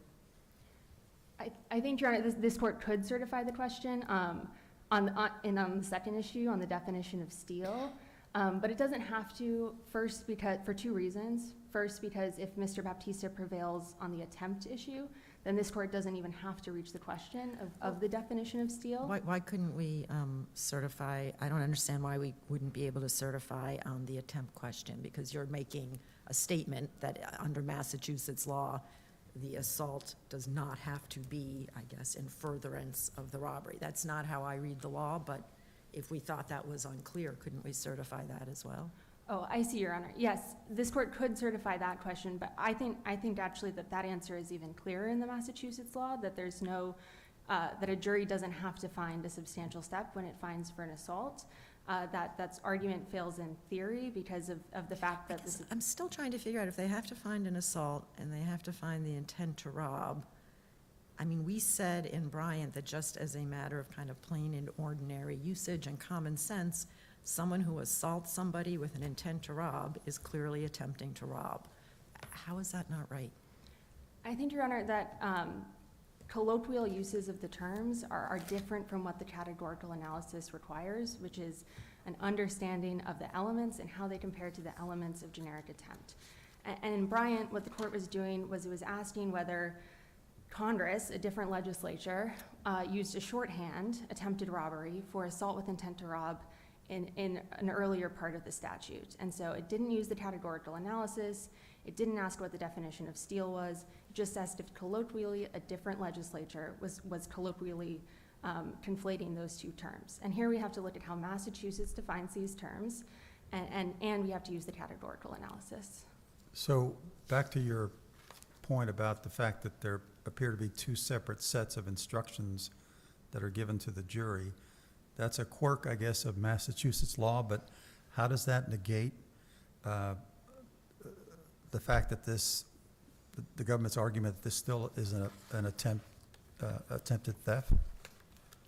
So the fact that we would look to the Massachusetts jury instructions, I think, is instructive here. And let me know if I'm not answering your question, but the Massachusetts jury instructions for assault say that the assault can happen in two ways. It can either be an attempted battery, which would require an overt act, or it can be completed by a threatened battery. And the threatened battery version of assault in Massachusetts can be completed by words alone. We see this in cases like Commonwealth versus Delgado, and even in cases where defendants were convicted of assault with intent to rob or steal, like Commonwealth versus Serrano. So the assault with force and violence was completed by words alone. And then this court has held in Omar Garib and Soliman that words alone are more often closer to mere preparation of a crime than they are to completion, or than they are to a substantial step. And so that shows the overbreadth here, that an individual in Massachusetts who's convicted of assault could be convicted for actions that wouldn't rise to the level of a substantial step. And do you have a case, I mean, in addition to sort of looking at the theoretical aspects of this, we're, I think, tasked with looking at the practicalities. So are there cases that actually apply that confirm that your reading of the law? So, for example, Commonwealth versus Serrano is a case of assault with intent to rob or steal, where the defendant was convicted on the basis of his words alone. The court sort of separated his actions from his words and said that the words, what's in this envelope, I want your money, was enough to convict the defendant for assault with intent to rob or steal. But why is that not a substantial step? I'm not understanding why give me your money or else is not a substantial step toward getting the money. So I think Serrano might not be the best example of why it's not a substantial step. It might be a better example for how words alone can constitute an assault. But I think we can see how words alone might not be a substantial step, maybe by a hypothetical. So for example, if a defendant calls a victim on the phone and says, the next time I see you, I am going to hurt you and take your wallet. That defendant has committed an assault, a threatened battery, with an intent to rob or steal. But I don't know that they've committed a substantial step towards the taking by calling the victim and putting them on notice that one day there might be a robbery or a stealing. Right, and I guess what Judge Diaz was asking, is there anything you can point us to suggesting that the statute has ever been charged that way? So I think you're getting at the realistic probability test, Your Honor, which Mr. Baptista doesn't have to point to a specific case under the realistic probability test where it's been charged in this way. This court said that in Proctor, and the United States Supreme Court said it recently in United States versus Taylor, that if instead the text of the the statute plainly covers the conduct, then Right, where the statute is clear, but I guess I think you're pushing on kind of pushing uphill to suggest that it is clear from this statute that the assault does not have to be in substantial furtherance of the robbery. And there are a lot of cases saying it has to be in furtherance of, and so I take it your argument as well, it might be in furtherance of, but not substantially in furtherance of. I would disagree with the characterization of the case law on that, Your Honor. So in cases like Commonwealth versus Correa and Commonwealth versus Assad, Massachusetts addressed the connection between the assault and the intent to rob or steal. And in Assad, for example, Massachusetts said that the jury could find that the assault, which happened after the taking, could be connected to the intent to rob or steal. Right, if there was a continuing intent to steal and the assault was in furtherance of that. I think Correa uses the language in furtherance of, but also uses the language with the contemporaneous intent. But I think the minimum conduct that Massachusetts has described is a contemporaneous intent or a connection to. And that sort of language is not the same as a direct act in a course of conduct that is strongly corroborative of a defendant's criminal intent. That is the definition of a substantial step. And I do think that those cases where the takings happen after the assault demonstrate that that the assault happens after the taking, demonstrate cases where the assault might not have to be in furtherance of the taking because of that reverse order. And so the board's misapplication of the attempt removability ground is a substantial departure from precedent as well, and it has no basis in text and would create unpredictability and confusion in removal proceedings. The agency must base removal charges on the statute of conviction, and here, however, the board deviated by taking a completed state offense and charging it under the attempt removal ground, essentially adding to the list of the INA, the enumerated list of completed offenses in the INA. Amici argue that this conflation is dangerous. They point to numerous statutes in Virginia and Maryland that are not now aggravated felonies because they've only been analyzed as a potential match under the completed offense removal ground, but going forward could be considered attempted aggravated felonies because they similarly criminalize an act and an intent. And the central tenet of both criminal law and immigration law is that the removability ground should be predictable so that the non-citizen is aware of the consequences of their criminal actions and so that defense attorneys can properly advise them on those.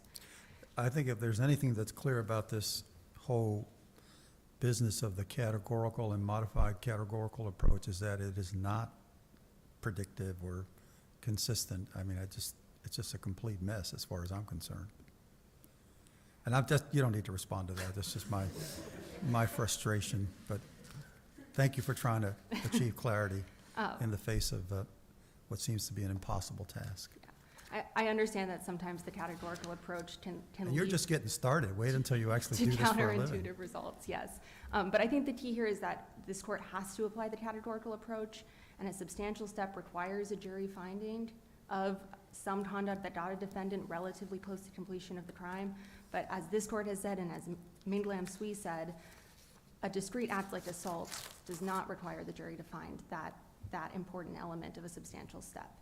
And so with my time remaining, I'd like to turn to the second issue, steal. So in addition to proving that assault with intent to rob or steal is categorically an attempt offense, the government must also demonstrate by clear and convincing evidence that the offense, if it was completed, would categorically match generic theft. And it can't do so because in Massachusetts, stealing can include consensual takings, and so the intent to steal component of the statute renders it overbroad. So again, we applied the categorical analysis. The generic theft definition requires 3 elements: the taking of property, 2 without consent, and 3 with the criminal intent to deprive the owner of that property. And this case focuses on that second element. Both parties agree that if the statute criminalizes consensual takings, then the statute is overbroad. And that's exactly what the statute does here. It criminalizes both an assault with an intent to rob, which would include only non-consensual takings, and it also criminalizes an assault with an intent to steal. And in Massachusetts, the text of the Massachusetts Criminal Code, state case law, and principles of statutory interpretation all show that stealing can include consensual takings. But counsel, can I ask you, even if stealing could in some contexts include consensual takings, when it's coming after or in connection with an assault with force and violence, I mean, isn't that enough to make it a match with non-consensual, as the 11th Circuit held? So I see there's a chemical question, and then there's also a realistic probability question there. Not even a realistic probability, just like in this context, in the context of this provision, just looking at the words, putting to one side how it's charged, if it's an assault with force and violence with the intent to steal, why can't I infer from the way the words are used that the stealing is going to be non-consensual? So I think there are a few nuances in the Massachusetts assault with intent to rob or steal statute, Your Honor, that would allow for those sorts of consensual takings. So one is one I've already touched on, which is that the taking can happen the assault can happen after the taking. And so that sort of opens up space to imagine a consensual assault, or a consensual taking that is followed by an assault. But in addition, we have this this example in a footnote in our brief, but the text of the statute also allows for the possibility of a third person to be involved. So defendant A could threaten person B to take consensually from person C in return, or to ask person C to consensually hand money over to person A. And so that would be a assault with force and violence on person B with an intent to steal from person C. And I also want to address the chemical question that you have there, Your Honor. So, But in that hypothetical, doesn't the threat negate consent? I don't think so, Your Honor, because if the third person is the one who's being fraudulently taken from, then that person has consensually handed over their property in that situation. But there was still a it's non-consensual as to the middleman. And so you think the generic definition of theft is limited to without the consent of the owner? Because I've seen it phrased different ways. Sometimes it just says without consent. Sometimes it's tied to the owner. Like, you're saying as to the owner, it has to be non-consensual no matter, yes, it has to be non-consensual as to the owner no matter how many preceding forceful coercion cases might have happened. I'm not sure at which point the initial non-consent becomes consent, or at which point consent is negated, Your Honor. But I think in that example, you have a forceful assault with an intent to steal. But if the third person example is not very helpful, I think another hypothetical for just involving two individuals, if you may indulge me, is so for example, if you have a shady bike shop owner who puts thumbtacks on a pathway so that when bicyclists ride by, they pop their tires on the thumbtacks. The bike shop owner, part of his plan is he runs out, he says, "Oh no, you popped your tire. Here, give me your bike, I'll fix it." And he steals the bike. What you have there would be an attempted battery version of assault, the placing of the thumbtacks on the ground, with an intent to steal from the person, the running out and saying, "Here, give me your bike, don't worry, I'll take care of it." That would be a taking under false pretenses, which this court has said is a consensual taking. And I see that I am out of time. And so for those reasons, this court should grant Mr. Baptista's petition for review. Thank you. Ms. McGuire.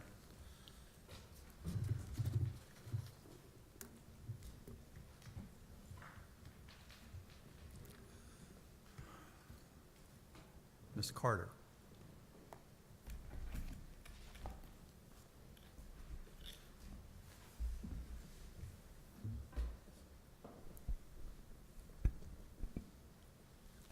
Good morning, and may it please the court. Margot Carter for the United States Attorney General. The court should dismiss this petition for review for lack of jurisdiction because the petitioner here is an aggravated felon based on his conviction for assault with intent to rob. The petitioner in this case is asking the court to read into the statute words that aren't there. The petitioner in this case was convicted of assault with force and violence and with intent to rob or steal. The court should reject this request to import into the word steal the embezzlement, fraud, false pretenses language that appears elsewhere in Massachusetts law in the larceny context. Indeed, the words embezzlement, fraud, and false pretenses are nowhere used in the statute of conviction here, and they are not elements of the statute of conviction. There are no examples in Massachusetts case law of Section 20 being prosecuted under an embezzlement, false pretenses, or fraud theory. So can I ask a question about the definition of steal, we generally, if you have a definition that's statutorily enacted and it doesn't admit of any express exceptions, we typically apply that definition across all statutes where it exists. So what is it about this case that makes that different? I think in this case, when you look at the way that the chapters are set up in Massachusetts law, where you have Chapter 265, that is all the crimes against the person, and Chapter 266, which includes all of the crimes against property. The robbery crimes are in 265, and it's not so much that there are two different definitions, but just that steal in the robbery context suggests an assaultive type of taking, whereas... Okay, but the statute itself doesn't make that distinction, right? You kind of have to glean that from the elements of the offense and the cases? Correct. And so if you look at the jury instructions for other offenses that are proximate to this one, and in the same chapter, other robbery offenses, those offenses have jury instructions that make clear that the taking is non-consensual. Against the victim's will is actually an element. And those are all jury instructions for cases, for statutes that involve the language robs, steals, or takes. And they specifically discuss what it means to steal or have an intent to steal. And that is interpreted as being a non-consensual taking, which is all that the government has to meet in order to have this match with the generic definition. And not only that, but the 11th Circuit has addressed whether or not this steal term can sweep in the embezzlement, fraud, false pretenses type crimes. And the 11th Circuit in Chemokai rejected that approach.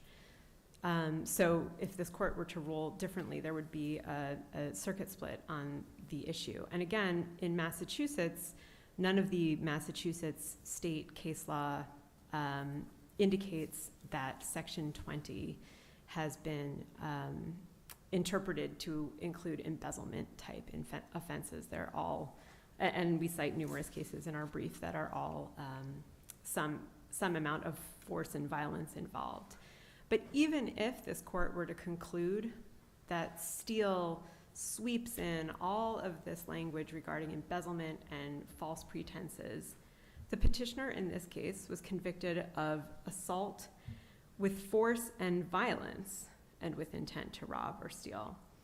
And the assault with force and violence negates any consensual aspect of the crime, to the extent that this were found to include these somewhat consensual takings. The fact that the petitioner here was convicted of a crime with force and violence negates that element of consent. And so it meets the generic definition of the theft offense as required under Section G. Counsel, can I ask you a question? If I read all the Massachusetts cases and I thought it was unclear what work steal was doing in Chapter 20, your colleague says, well, if it's unclear, they win because the burden is on the government in a removal proceeding. Is that right? And what do you think I should do if I at the end of the day I'm like, I don't know. I don't know what steal means. I think if you don't, even if there's some confusion as to what steal means, I mean, yes, the government is on the burden is on the government to prove removability. That is correct. The government has to establish removability by clear and convincing evidence, and this court is up on de novo review for the legal issues. That said, I think here, even if the court can't ascertain how steal is used in this statute, the fact remains that the petitioner was convicted for assaulting another with force and violence, and that takes this out of the realm of a consensual taking. Turning to the attempt provision. So the government here has to meet the burden of showing that the petitioner's offense meets the generic attempt definition. And I disagree with my friend here that, that the methodology was incorrect. The methodology is correct because the state label of the offense does not control. Rather, we look at whether or not the offense that that is accused here, the assault with intent to rob, qualifies as an attempt offense. And here, the state offense meets that generic attempt definition. There's an intent to commit the underlying crime, and there is an overt act that is a substantial step. And what's the overt act? The overt act here is assault with force and violence. And what about the cases that say that that overt act, in Massachusetts, if it occurs in the context of an attempt to escape and not necessarily in the context of a theft, that's still sufficient under Massachusetts law to support a conviction? I think the cases that I've seen have largely suggested that there needs to be a continuing intent to steal, such that that assaultive act is in furtherance of the intent to steal. Well, the cases use the language connected to the objective of stealing property. You think that's equivalent to in furtherance? I do. I think that they are connected to this intent to steal, and so that you have this overt act. So it's this assault with force and violence that is in service of your intention to steal something.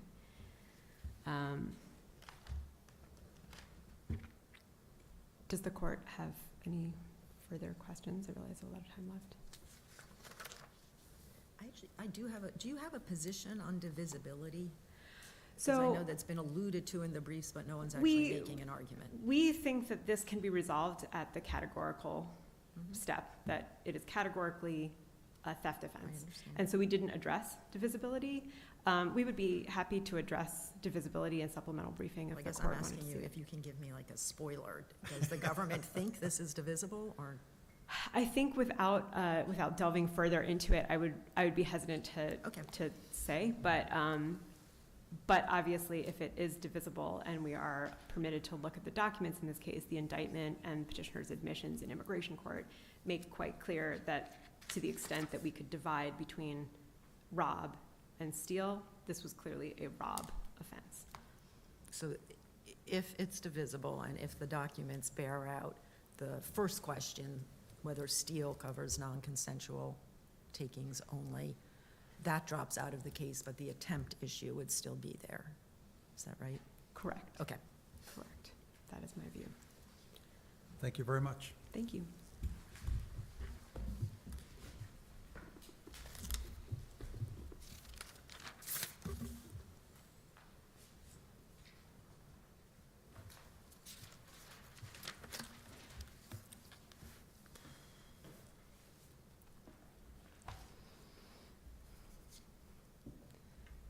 Thank you, Your Honors. Just a few points on rebuttal. First, on the substantial step piece.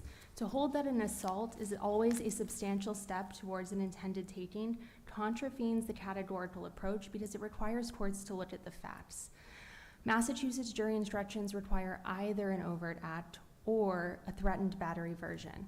The threatened battery version does not require an overt act, and it can include words alone. I think the fact that we were having those discussions about when words alone constitute a substantial step exemplifies this point, which is that when courts have to take a completed offense like an assault and try to understand whether or not it's a substantial step without a jury finding about how close the assault got the defendant towards the intended taking or stealing, then that court has to look to the facts of the case, and that's what the categorical approach prohibits. The Second Circuit was very explicit about this in Ming Lam Sui, that without a jury instruction on a substantial step, then we cannot conclude that there was always a substantial step towards the taking. And I think that, as Judge Diaz pointed out, the connected to language in the Massachusetts cases show that Massachusetts has held that only, the assault only needs to be connected to the intent to rob or steal. It doesn't have to be a substantial step, a direct act in furtherance of the underlying criminal To intent. be fair, though, I don't think the state cases engage with the distinction that you're trying to make, because they didn't have to. It was an entirely different issue that they were resolving. But your position is that those things mean two different things? I think that connected to is different from a What's the substantial difference? step towards. Well, so for example, mere preparation would be connected to an intent to rob or steal, but mere preparation is not a substantial step towards robbing or stealing. And so that shows the overbreadth of the statutes. I think, so turning to the steal issue, contrary to the government's argument, the indictment definitions in the same section where steal is defined are used in the crimes against persons section of the code. So we see Massachusetts taking those list of indictment definitions and then using them to understand the crimes against persons section of the code. And so here, where we have an indictment definition that defines the word steal, and then we have a statute that uses the word steal but doesn't add any of the other language to it, then we have to, I think the intuitive thing is to assume that that definition applies. And so in cases like Kamokai, or in the robbery cases that the government cites, the issue there is that the court in Kamokai was looking to the Massachusetts cases interpreting robbery. And in robbery, the taking has to be by force and violence. And so Kamokai used that to say, well, if the taking is by force and violence, then the taking can't be consensual. But in assault with intent to rob or steal, we don't have that same language. The taking doesn't have to be by force and violence. Only the assault has to be by force and violence with an intent to rob or steal. And so for those reasons, this court should affirm, or should grant Mr. Baptista's petition for review. Thank you. Thank you. Thank you, Ms. McGuire.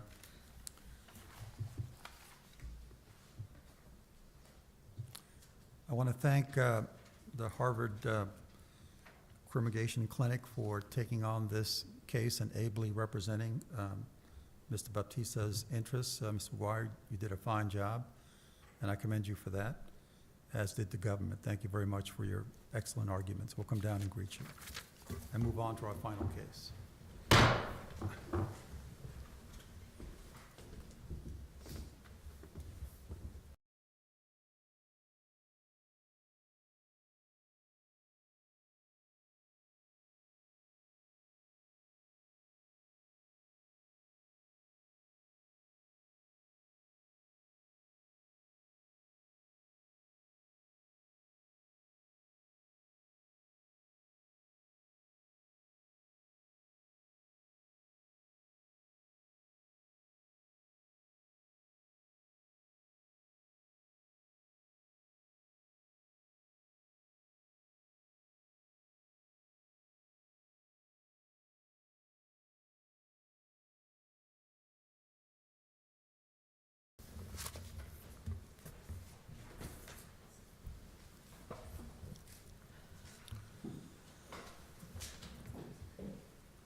Our final case is 24-1170, Albert versus Learman.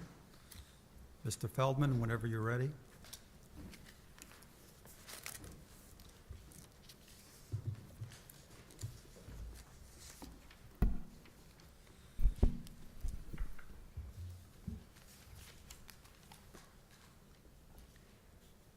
Good morning. May it please the court, my name is Howard Feldman. I represent the Comptroller of Maryland, Learman, and with me at council table is my colleague, Mr. Fry. I'd like to first address plaintiff's argument that the Takings Clause abrogates or creates a new exception to the 11th Amendment. This court in Hoodoo rejected an argument that the Fifth Amendment Takings Clause, that claims against state officials are exempt from the protection of the 11th Amendment, and held that claims against state officials sued in their official capacities for retrospective money damages are barred by the 11th Amendment when the state courts are open to adjudicate claims. Here, Maryland Commercial Law Code Section 17320 allows persons aggrieved by a decision of the comptroller to pursue an action in state circuit court. In Zito, this court held that Hutto remains good law after the Supreme Court's decision in Nick, which overruled Williamson County's requirement that a federal takings claim is not ripe until a property owner complies with a state judicial procedure to seek just compensation. But as this court explained in Zito, Nick did not undermine Hutto because it did not address sovereign immunity, as it involved a lawsuit against a town, not a state, like this case. And the Supreme Court's decision in DeValier confirms that where state law provides a cause of action for an alleged taking, that such claims should be adjudicated in state court. Counsel, I just want to make sure I understand kind of the structure of your argument. Just assuming hypothetically I agree with everything you have just said, that under Zito we have affirmed you can't generally bring a taking clause compensation claim in federal court. Does it follow that, therefore, this claim can go forward only if it falls within the ex parte Young exception? That is correct. Okay. Yes. You're not saying that even if it's within ex parte Young, doesn't matter?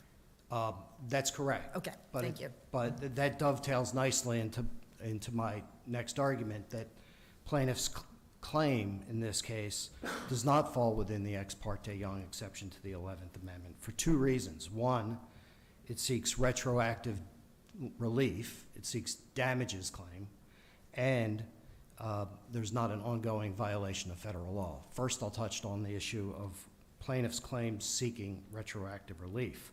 Plaintiffs asked in their complaint the district court to determine the proper measure of compensation for the class, which is defined as all parties who are owners of abandoned property in state custody. Plaintiffs seek a declaration that the state's failure to pay the time value for the state's use of their money or interest on abandoned property is a taking for which they're entitled to just compensation. And they seek an injunction mandating damages payment retroactive for past time periods to the plaintiffs and the putative class members by acknowledging in their brief that the clock is running on already accrued just compensation. Plaintiffs concede that they are seeking recovery for what the Supreme Court in Edelman described as a request precluded by the 11th Amendment to make reparation for the past. Can I ask a question about that? Because in the district court, and I'll ask you to tell me whether or not the district court got this right, but Judge Rubin's opinion says, with respect to this issue, defendant allows that he construes the complaint to seek only prospective and injunctive relief, but argues that were the court to construe the complaint to seek damages or retroactive relief, those claims would be barred by the 11th Amendment. So that sounds almost like a concession below that this case fits within ex parte Young. It wasn't a concession below. I will admit that the language in the motion could have been better worded, but the reality is, Your Honor, the complaint says what the complaint says what the complaint says. And the complaint clearly seeks money damages and therefore can't proceed under the 11th Amendment. And the fact that the plaintiffs seek to recover damages for past time periods was reinforced in the submissions in their October 28th and December 12th submissions, where they again said 6 times that they seek money that or debt compensation that is accrued just compensation. And the dictionary definition of accrued is accumulated over a period of time.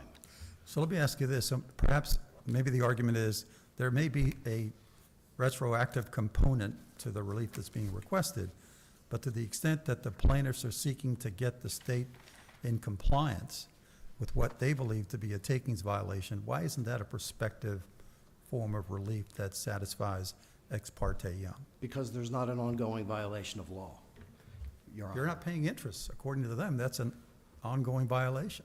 Well, that's the argument that there's a violation now because when I submit a claim in the future, the state won't pay me interest. And that's not a valid argument in the state's view, Your Honor. The plaintiffs do not assert that a taking occurred when the underlying property, the principal I'll call it, was taken into state custody. What they're claiming is that there's a failure to pay more than the principal that's due. So the soonest that a taking might occur as to interest is when the state rejects claims that are made over and above by parties who seek over and above the principal amount that was taken into custody. Because until a claim is made, the timing of which is solely controlled by claimants, be it days, weeks, years, or decades, the state is under no duty to pay the principal amount, let alone more than the principal amount, and frankly has no ability to discharge any payment obligations to unknown or even unlocatable owners of abandoned property. Based on Nick, the plaintiffs argue that under the self-executing takings clause, that the claim sprung into being as to the interest when the underlying principal was taken into custody. So let me make sure I have the history here correct, but at some point Maryland did expressly allow for interest payments on so-called abandoned property, right? That is correct, Your Honor. And they repealed that, I guess the legislature repealed that portion of the statute. Yes. So isn't it clear that the state is presently not in compliance with at least the claim that under the takings clause that they're not going to be providing compensation? They haven't in the past. They're not going to do so in the future. So why isn't at least that portion of the claim a valid claim for prospective injunctive relief? I'll respond to that in two ways, Your Honor. First, essentially what that argument is that there's a violation of law now. The violation would be that there's a taking without payment of just compensation. But under plaintiff's theory and the hypothetical you just posed. Well, that's not a hypothetical. That's a state of fair enough. affairs, right? Fair enough. But under the question you pose, the clock is ticking and interest is accruing before the state is even under a duty to pay any amount to a claimant, because the state is unable to pay on a claim until a claim is submitted to the state, and this dovetails into one of the standing arguments we're making.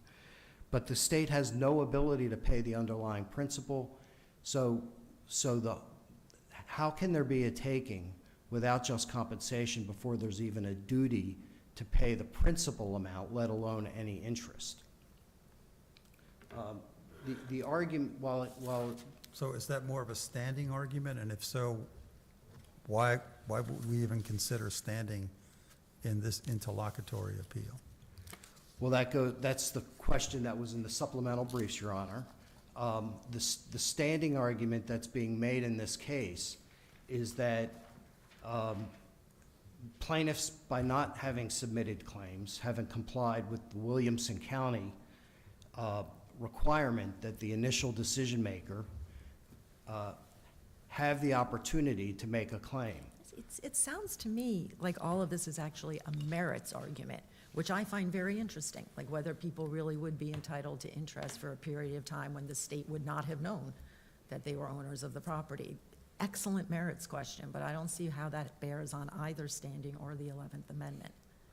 Well, the standing issue, Your Honor, is that the complaint alleges that the plaintiffs are owners of abandoned property.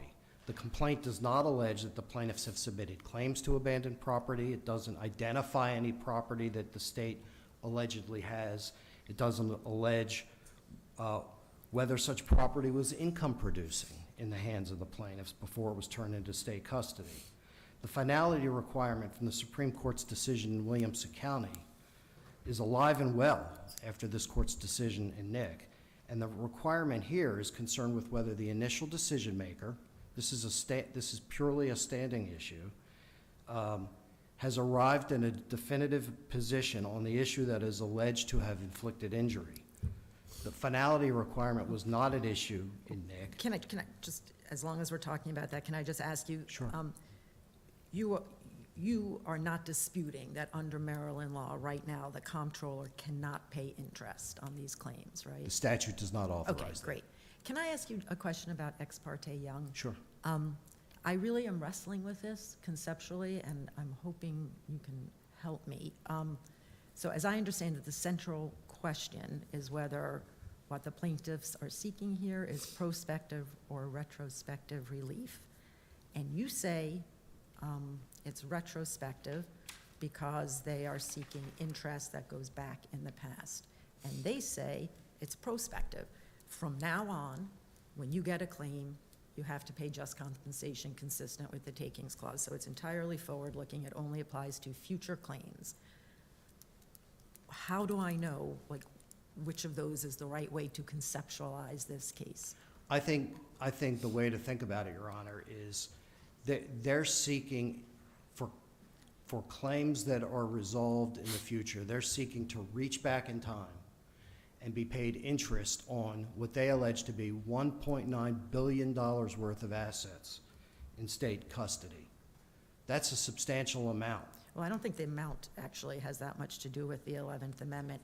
Can I say, it looked to But- me, So, go ahead. no, Your Honor. It sort of looked to me from Edelman and the Edelman line of cases that, like, the crucial time we're looking at is the time of the judgment. The federal court judgment can only have prospective effect. So what if the plaintiffs were asking for a declaratory judgment that starting the day of the judgment, interest starts accruing on that day? Like, you don't have to pay interest going back before the judgment, but as of the day of the judgment, when you pay out these claims, you're gonna have to pay principal plus interest starting as of today. That would be prospective, right? Agreed. Okay.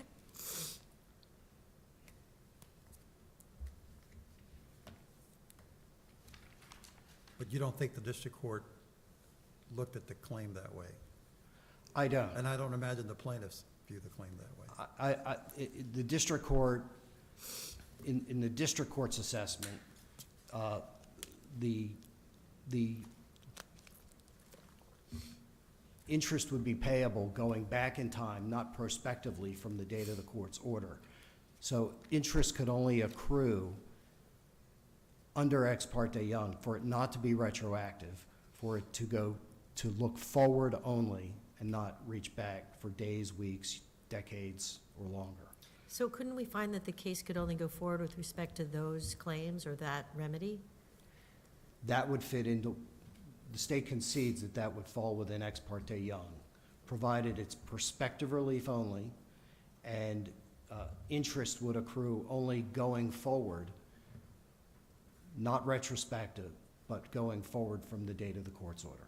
And that there would be, and declaratory relief, of course, would also be available, that would be the calculation of the state going forward or the method of calculating going forward.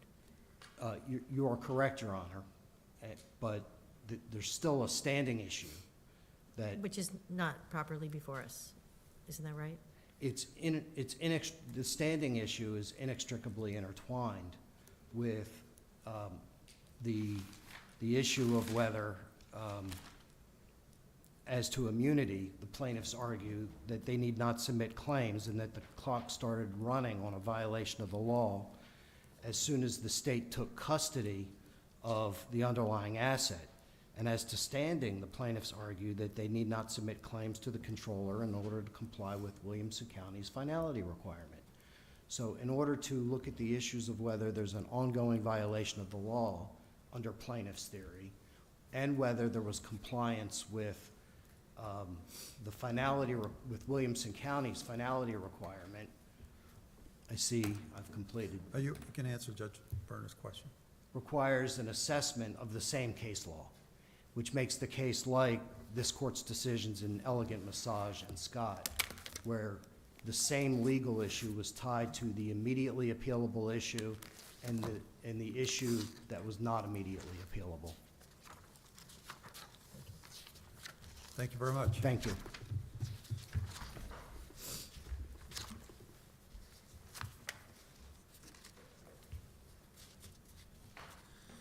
Ms. Odell.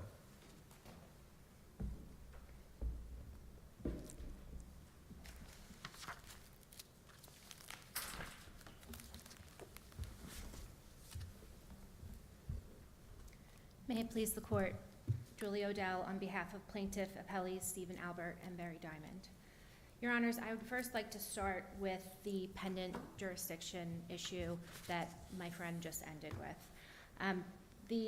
Despite his contention to the contrary, the issues of standing and sovereign immunity are not inextricably intertwined. And we know this because this court ruled on that issue in the Industrial Services Group v. Dobbs case. That court explicitly ruled that considerations of standing and considerations of sovereign immunity do not answer the same question. Here, sovereign immunity, the question is whether we can bring the claim against the party we brought the claim against. The standing question is when can we bring the claim? The standing issues in this case, and I say that because the standing issues in this case, the only standing issue that's raised is injury. When does the injury occur?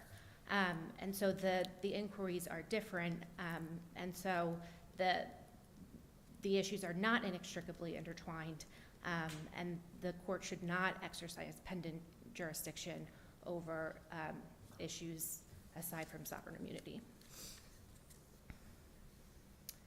I'll next turn to my 11th Amendment immunity argument. Can you address directly the question that Judge Harris asked, and then to follow on by Judge Berner, that the court could affirm the district court's sovereign immunity ruling, but limited to prospective claims for interest, and would not allow claimants to seek interest retrospectively? Sure. So First of all, is that your claim? Is that the? That's not our claim. Okay. That claim, that works, right? If we say from the time of an injunction forward, and we look at the injunction forward as the accrual period for just compensation, clearly that all is prospective. But what we're asking for here is a declaration, an injunction that would bring the Maryland Act into compliance with the Fifth Amendment Takings Clause. And by bringing the act into compliance with the Takings Clause, then when claimants make future claims, the act will prescribe a constitutionally correct way for those individuals to receive just compensation. And we learn from cases like First English that where there is a temporary taking, that the individual is entitled to compensation for the duration of that taking. So the relief is prospective, and what we're asking for here is for future claims, but to look at the duration of the taking. But that begs the question then as to whether or not that's a claim that's properly in federal court or some other body. Well, it is properly in federal court because it still fits within Ex parte Young. So can I really do struggle sort of conceptually. I understand how your framing of the case, makes sense. But at least for standing purposes, right, and on the merits, your allegation is that the constitutional injury takes place before any claim is submitted. The constitutional injury is when the property is taken and put to public use. That's basically the violation. Yes, and that's what we okay. learned from Nick. That's what we learned from Nick, but we learned from Ex parte Young that you can't get relief for a monetary loss resulting from a past breach of a legal duty. And you're telling me that this breach is past, and you want monetary relief for it. And so I'm really having trouble putting those together. So it's not a past breach because we're talking about future claims for the property. But it's future claims that will date back to a past breach. As of the day you took this property, you owed me interest. Right, the accrual, our argument is the accrual period goes back to the time of the taking, and the claimants are entitled to compensation for the full time that the government took and used their property. Otherwise, we're giving the government an interest-free loan. So every time you say accrued, I get anxious because we have case law saying the other thing you can't get under Ex parte Young is accrued monetary liability representing retroactive payments. And I'm really worried, again, that that is what this looks like. So the better way to look at this, instead of the accrued or non-accrued, is future claims versus past claims. And we see that demonstrated in Edelman. So in Edelman, we have claims that were prospective in nature, claims not yet made for property that was taken. I'm Was sorry, Edelman a taking? I'm sorry, Okay. I've given you a wrong, an incorrect fact pattern.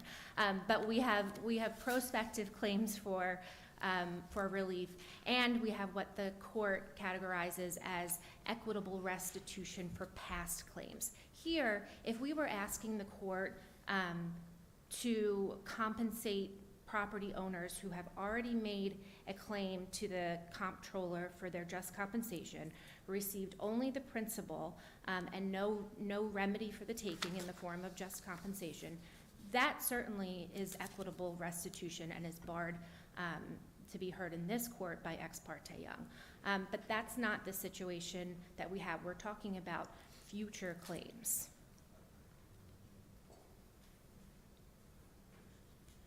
I'd like to also address my friend's assertion of when the ongoing violation issue here.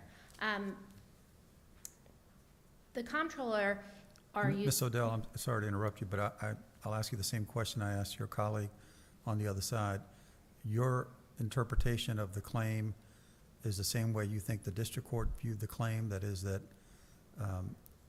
it's entirely consistent with Ex parte Young to seek, so long as you haven't filed a claim before, if you file a claim prospectively, but you seek interest, accrued interest, the district court viewed that as consistent with Ex parte Young. Yes, that is our position. Although, I'm hearing from the court today that there is some wrestling, and I think other courts have wrestled with this too, about this issue of when just compensation accrues and what can be paid. And I think the just compensation remedy can be fashioned in such a way, and the declarations that we seek can be, and the injunctions that we seek can be fashioned such that it's prospective and it's from the time of the injunction. I think that future claims are prospective, and we can award just compensation for the time of the taking. But if there's an issue with that relief, that part of the relief, that time period, that cut, being viewed as retroactive, then we can fashion the relief such that it's completely forward-looking.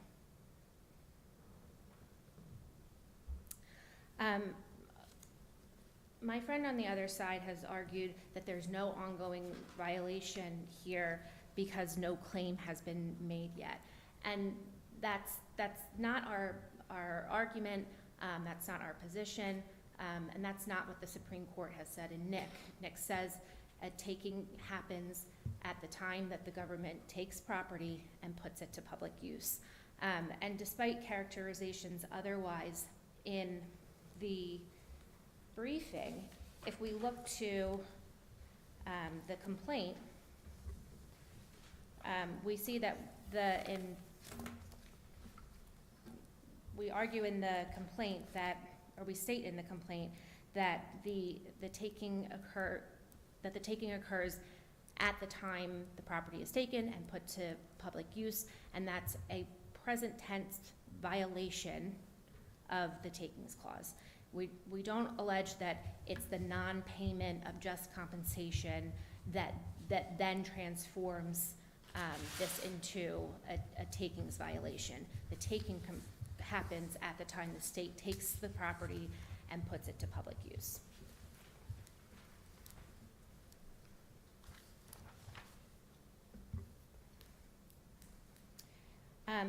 As I do not contend that the state should, or that the court should reach standing and ripeness claims in this case, but because my friend on the other side spoke about them, I'd like to speak about them too.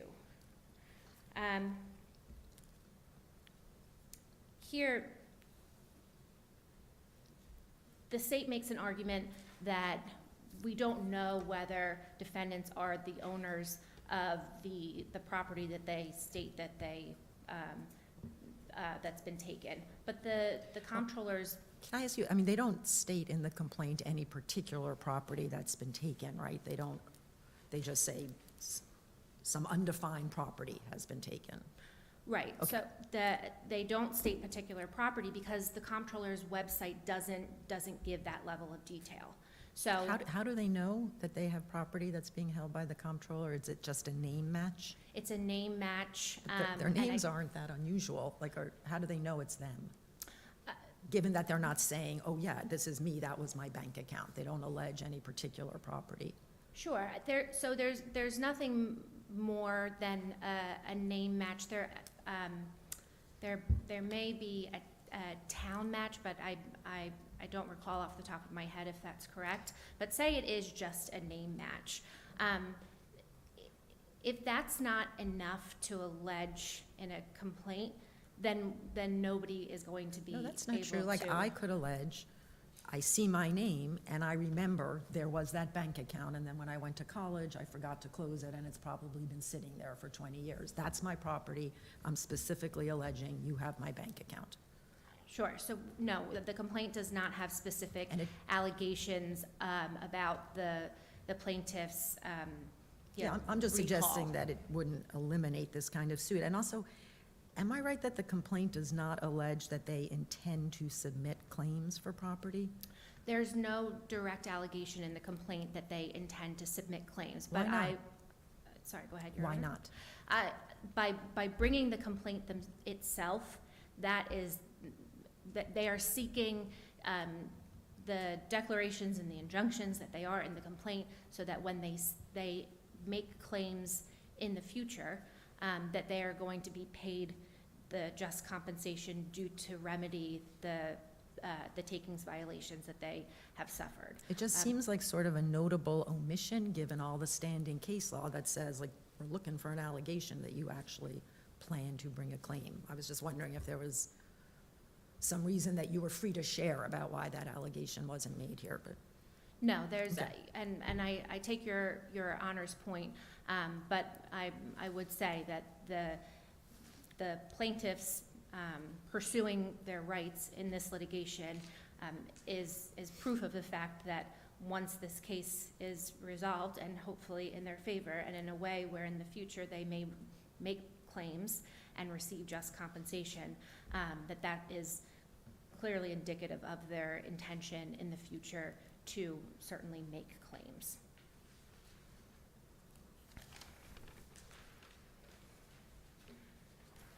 As to the comptroller's position that there's a finality requirement, that the plaintiff should be required to submit a claim to the comptroller, and the failure to do that deprives them of standing. Pactel explicitly did away with administrative exhaustion requirements like that raised by the comptroller when we know definitively how the government is going to act when any claim would be made. Your Honor's picked up on that in your questions to my friend, and I think that that's correct. Here, the Act explicitly does not provide for the payment of just compensation, and as you noted previously, in the 2004 amendments to the Act, it took away the ability for payment of interest on certain types of property. So we know there is finality here. We know that that just compensation is not going to be paid. So we don't need to submit a claim. We have standing, we have finality.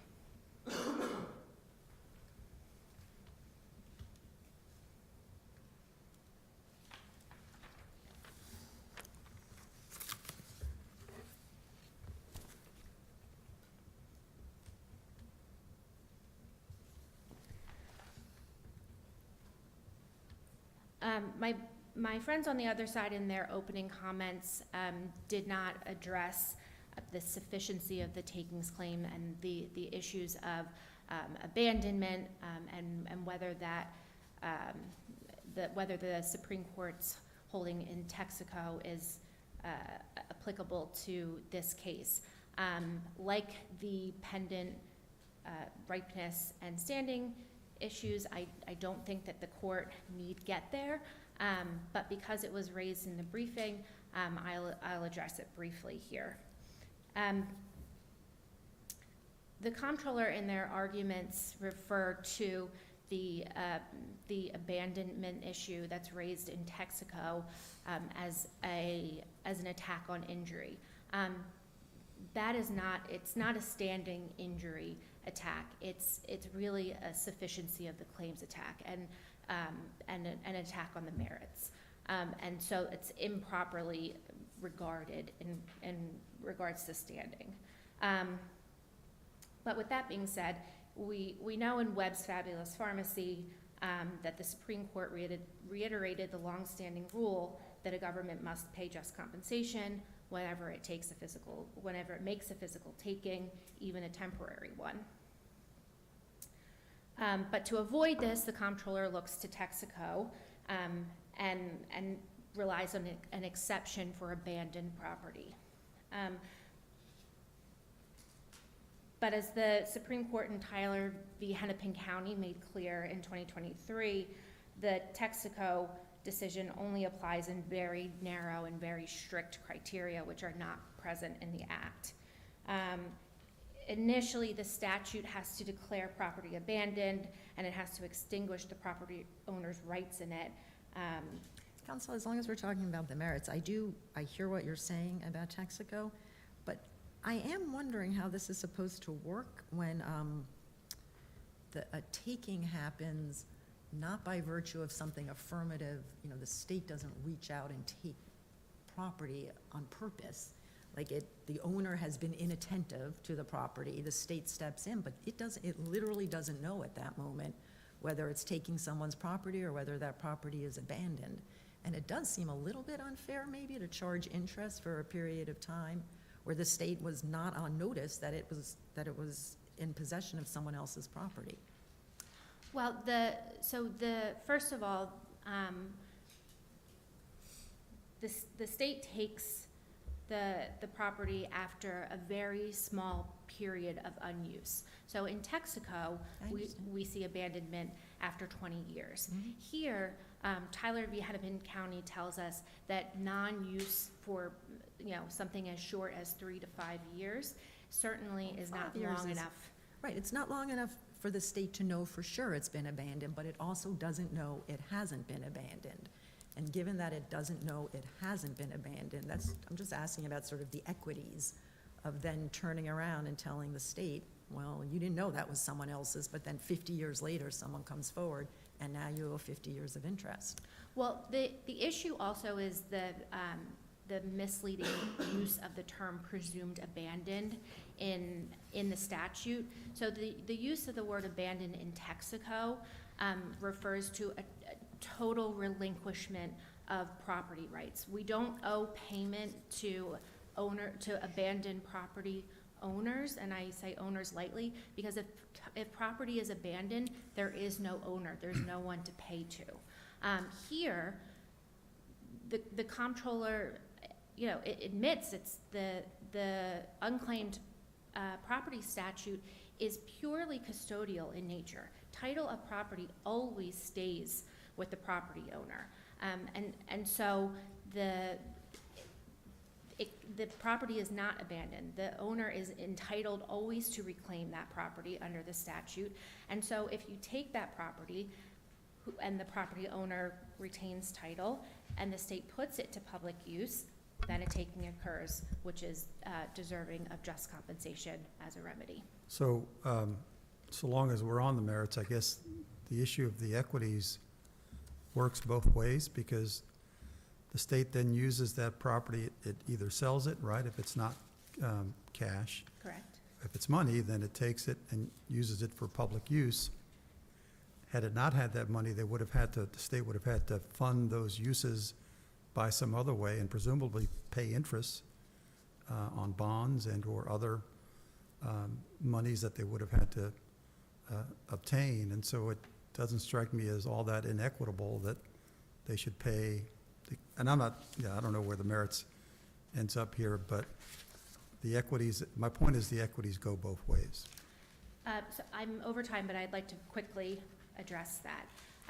So the Maryland's unclaimed property statute, and this number goes back a few years, so it's higher now, but has brought in over $1 billion worth of unclaimed property. And in 2023, the comptroller brought in $315 million in unclaimed property funds, and it returned only $81 million to rightful owners upon claims. And so what is set up is a special fund, and that's when the money comes into the state of Maryland, into the Treasury, it comes in first to a special fund. And so if we pay the claims out of the special fund and also allow for the payment of just compensation out of that special fund, we never have to touch the Treasury. So we're never looking at the use of public funds to pay takings claims or just compensation to remedy past takings. All right, thank you very much. Thank you.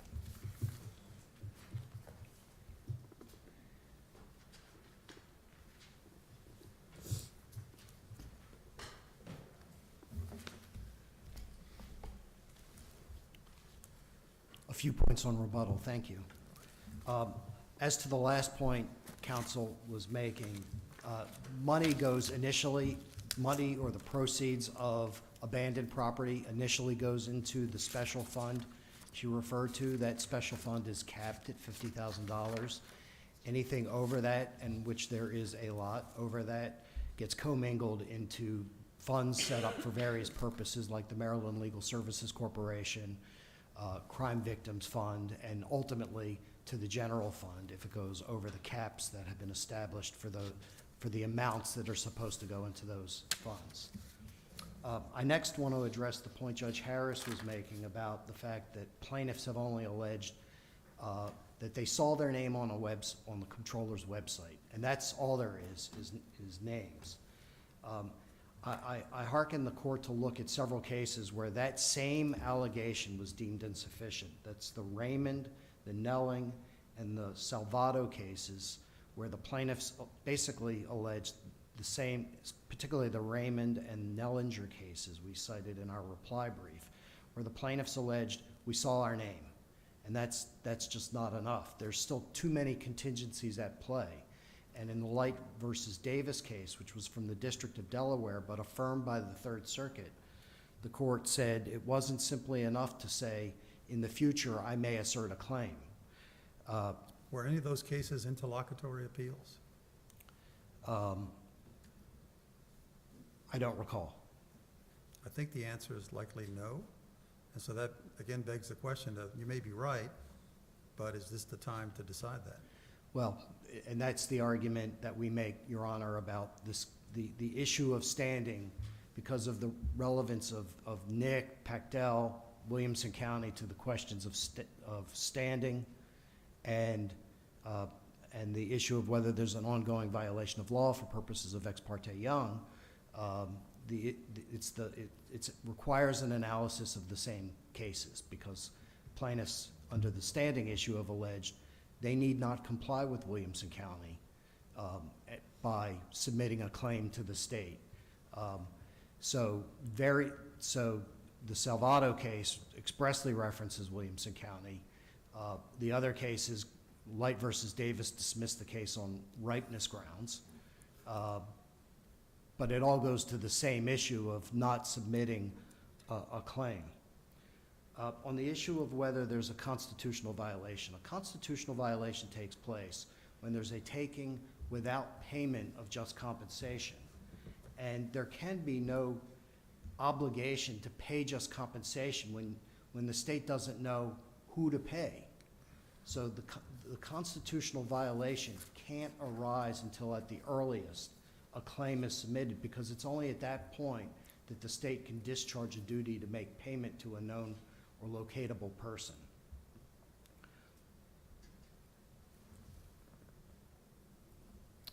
On the what Judge Diaz, you described as the merits issue, I want to make a couple quick points.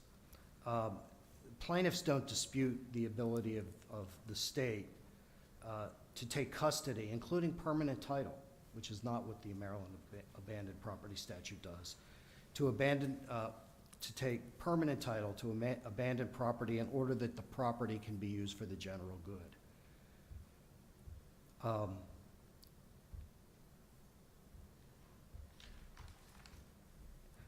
While the Texaco case involved an abandonment period of 20 years, other decisions by the Supreme Court pertaining to abandonment statutes have involved much shorter periods of time. And these cases are cited at page 21 of the state's opening brief. For example, in U.S. versus Locke, the plaintiff failed by 1 day to make an annual filing with respect to a mining claim valued in the millions of dollars, resulting in an automatic abandonment of an escheat to the federal government of mineral deposits covered by the claim. And in Anderson National Bank versus Luckett, the Supreme Court held that Kentucky did not violate the Constitution by escheating bank accounts presumed abandoned after just 10 years. Can I ask a question? You made a good point about the fact that Maryland, in theory, could have passed a statute that would permanently grant title to abandoned property. It hasn't done that, to its credit, I think. But it could do that, is what you said, right? The Maryland statute is based on one of the many uniform acts, like for example, the UCC, and most states have adopted a version of that act.